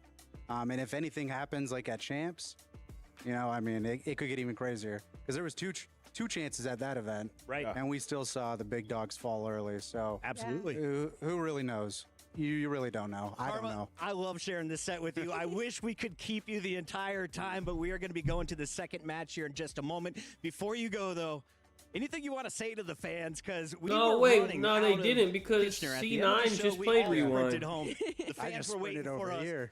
Wasn't there something they I mean, protocol was in for Rewind? Is that not true anymore? We're going to try putting on a show. The C9 and them just played Rewind. I'm glad to be here now, and I mean, I just thought about that. I don't know. It's great being here, part of Optic. I mean, Optic is the best, and we've proved it time and time again, even through the rough times, and hopefully this is to more good times. Talk your trash. Was it for Rewind? Talk to him. Let me go to breaking most of the time, but we'll get that out there. That is Mr. Five Rings, a.k.a. the Cherry Blossom Camo King. We love him. You will see him on the main stage. But coming up next, we have our second fight of the night. 100 Thieves looking to raise another trophy in Riyadh. This time, they got to power through Gentlemates. It's EWC. Don't go anywhere. Let me see something. I thought it was for Rewind, but could be wrong. I'm good at hyping people up, but seeing Troy, in terms of his energy, is nothing I've ever seen. And honestly, the boys are really equipped to gameplay-wise to do whatever we need to do in every situation. So I thought Troy would be better for the moment at keeping a good energy. The guy's hilarious. Oh no, they corrected it. Says all the right things at the right time. So I think that's it what is Rewind. Right I love that. Sometimes you just need a vibes man on the main stage, okay? Because the boys, they got good comms. They know the rotations. They know exactly what they need to do. But sometimes just having, like you said, somebody on stage just to make sure things is cool. We're locked in, we focus, and you guys know who you are. You guys are 100 Thieves. You know what you can do. I took Lunars and Ghosty under. Back already this 1 through year. 3. How has just even coming here, the EWC experience? Okay, how has that been for you? I mean, fucking LAG plays good. I might just chill on day one. We might need to let everyone get settled in. I've been around for 16 years now, all sorts of events, and when they start off, it's never really that good. But EWC, they've got levels above for everyone, making sure everyone feels comfortable, and it's going to get better as each year goes on. I concur with that. The hospitality has been amazing here at EWC. That's going to do it for me and Shane. We see you guys on the other side.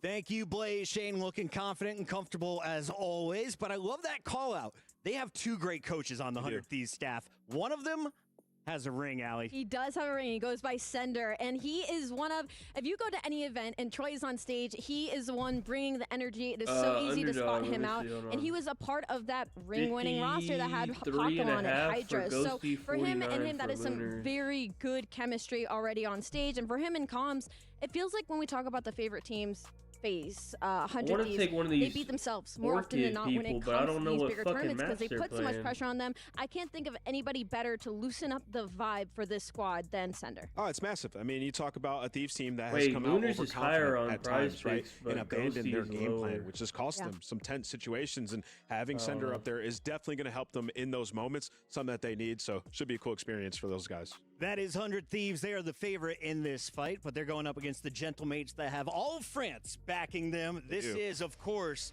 the YouTuber-owned roster. You have a world champion in Kismet. You had Diamond Con, Lunars, and Johnny, with Diamond Con being the most recent addition.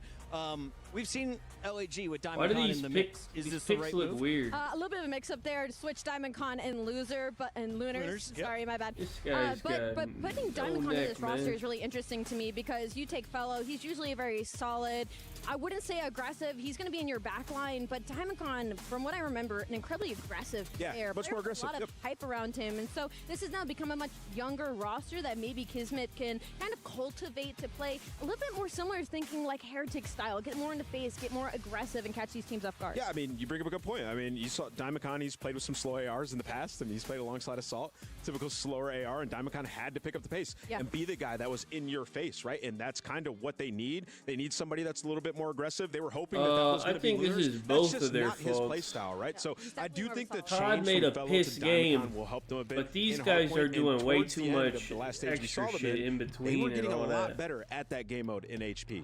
Now, that being said, Chris, you mentioned Gotaga. He has been vocal. Like, bro, it's 9 on his o'clock. stream We talking played about one the pitfalls match. of this roster and how they perform throughout the year. So those I'm players not definitely gonna feel like make they it. owe him some big dubs. They did make a whole What's lot the of order? changes, but they do bring in a new face. We'll see if they can find success with a number of players rising from it's- challengers this season.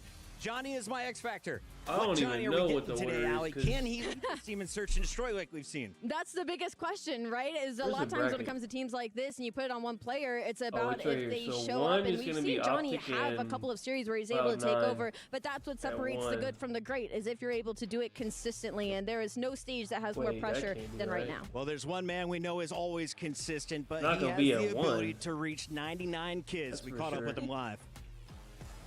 What's up, everybody? Blaze here with the It's one gonna be and at, like, only 2 Kismet, as he is getting ready to play his first matchup going against 100 Thieves. But before we get to that, kids, how are you feeling being back here Oh, in they have EWC? elimination matches. The city I here is promise amazing. you, The I'm not hospitality is watching amazing. 5 I love Fears it. versus It's fun. fucking Kenny. Oh, okay. Now, you know, you're I don't back give in a town, fuck. okay? But this year, you're looking to hoist the big trophy, looking to shake things up with you and a squad. How has the preparation been for you and the boys coming into this tournament? I mean, I feel like this tournament we're just playing with nothing to lose, right? I mean, we've Wait, this obviously one's had a gonna rough be year. Orchid We're playing a versus team that has a lot on their LAG. shoulders. They have a lot I to, promise you, know, you, I'm uphold not from watching. their champs situation. Yeah. So just making sure that we, you know, come in no And pressure, then just play our game, and you know, probably let things War unfold as they versus should. So. Falcons. There you go, okay? And, you know, one thing that's going to help Yeah, you I'm guys good on being all able to that. overtake those guys is the fans, all right? The gentle mates who maybe in the crowd not going to be cheering so gentle as they're rooting for you guys to come out and win this tournament. How We does are that doing feel to way have too such a many great fan interviews, base for you bro. guys? Let's I mean, the get fan to base the has been great, match. right? I mean, from day one to now, like every tweet I make, they love me. Every match I play, they love me. So, and the guys as well, you know. So, I mean, I couldn't ask for a better fan base. They're awesome. So, I mean, to win for them would be amazing. That's what I want. So. There you go, okay? And I know you can do it, all right? I'm going to let you get out of here and get ready for your matchup. But everybody, that's going to do it for me and Kiz. Make sure you're cheering for the Gentlemates. That's the Bulldog Kismet. He's taking on the top players in Call of Duty. Thieves throughout is his minus entire 79 career. and a Now he's half. on arguably the worst team I've seen him on. How can they find Nah, that's success a- against a squad that has struggled early in I tournaments? can't do 100 that. Thieves? Yeah, I mean, you look at you know what Because they always showed start us slow. In the last stage, we saw Gentlemates, and it was their hard point. You know, it was massively improved. And you look at Lunars, started to get a lot more comfortable. He was their best search and destroy player. Okay. You know, they went about 500 in search and destroy wanna throughout do that that, stage. man. So I think you know, if they can start off hot see. in that hard point and Lethals, steal that appreciate one of those HPs, they have the a chance to 4 you know, years. dirty The Neslo them in the first series. 2 Dirty matches Neslo, a were 2-3-5 snooze. Yes, rally. they were I terrible.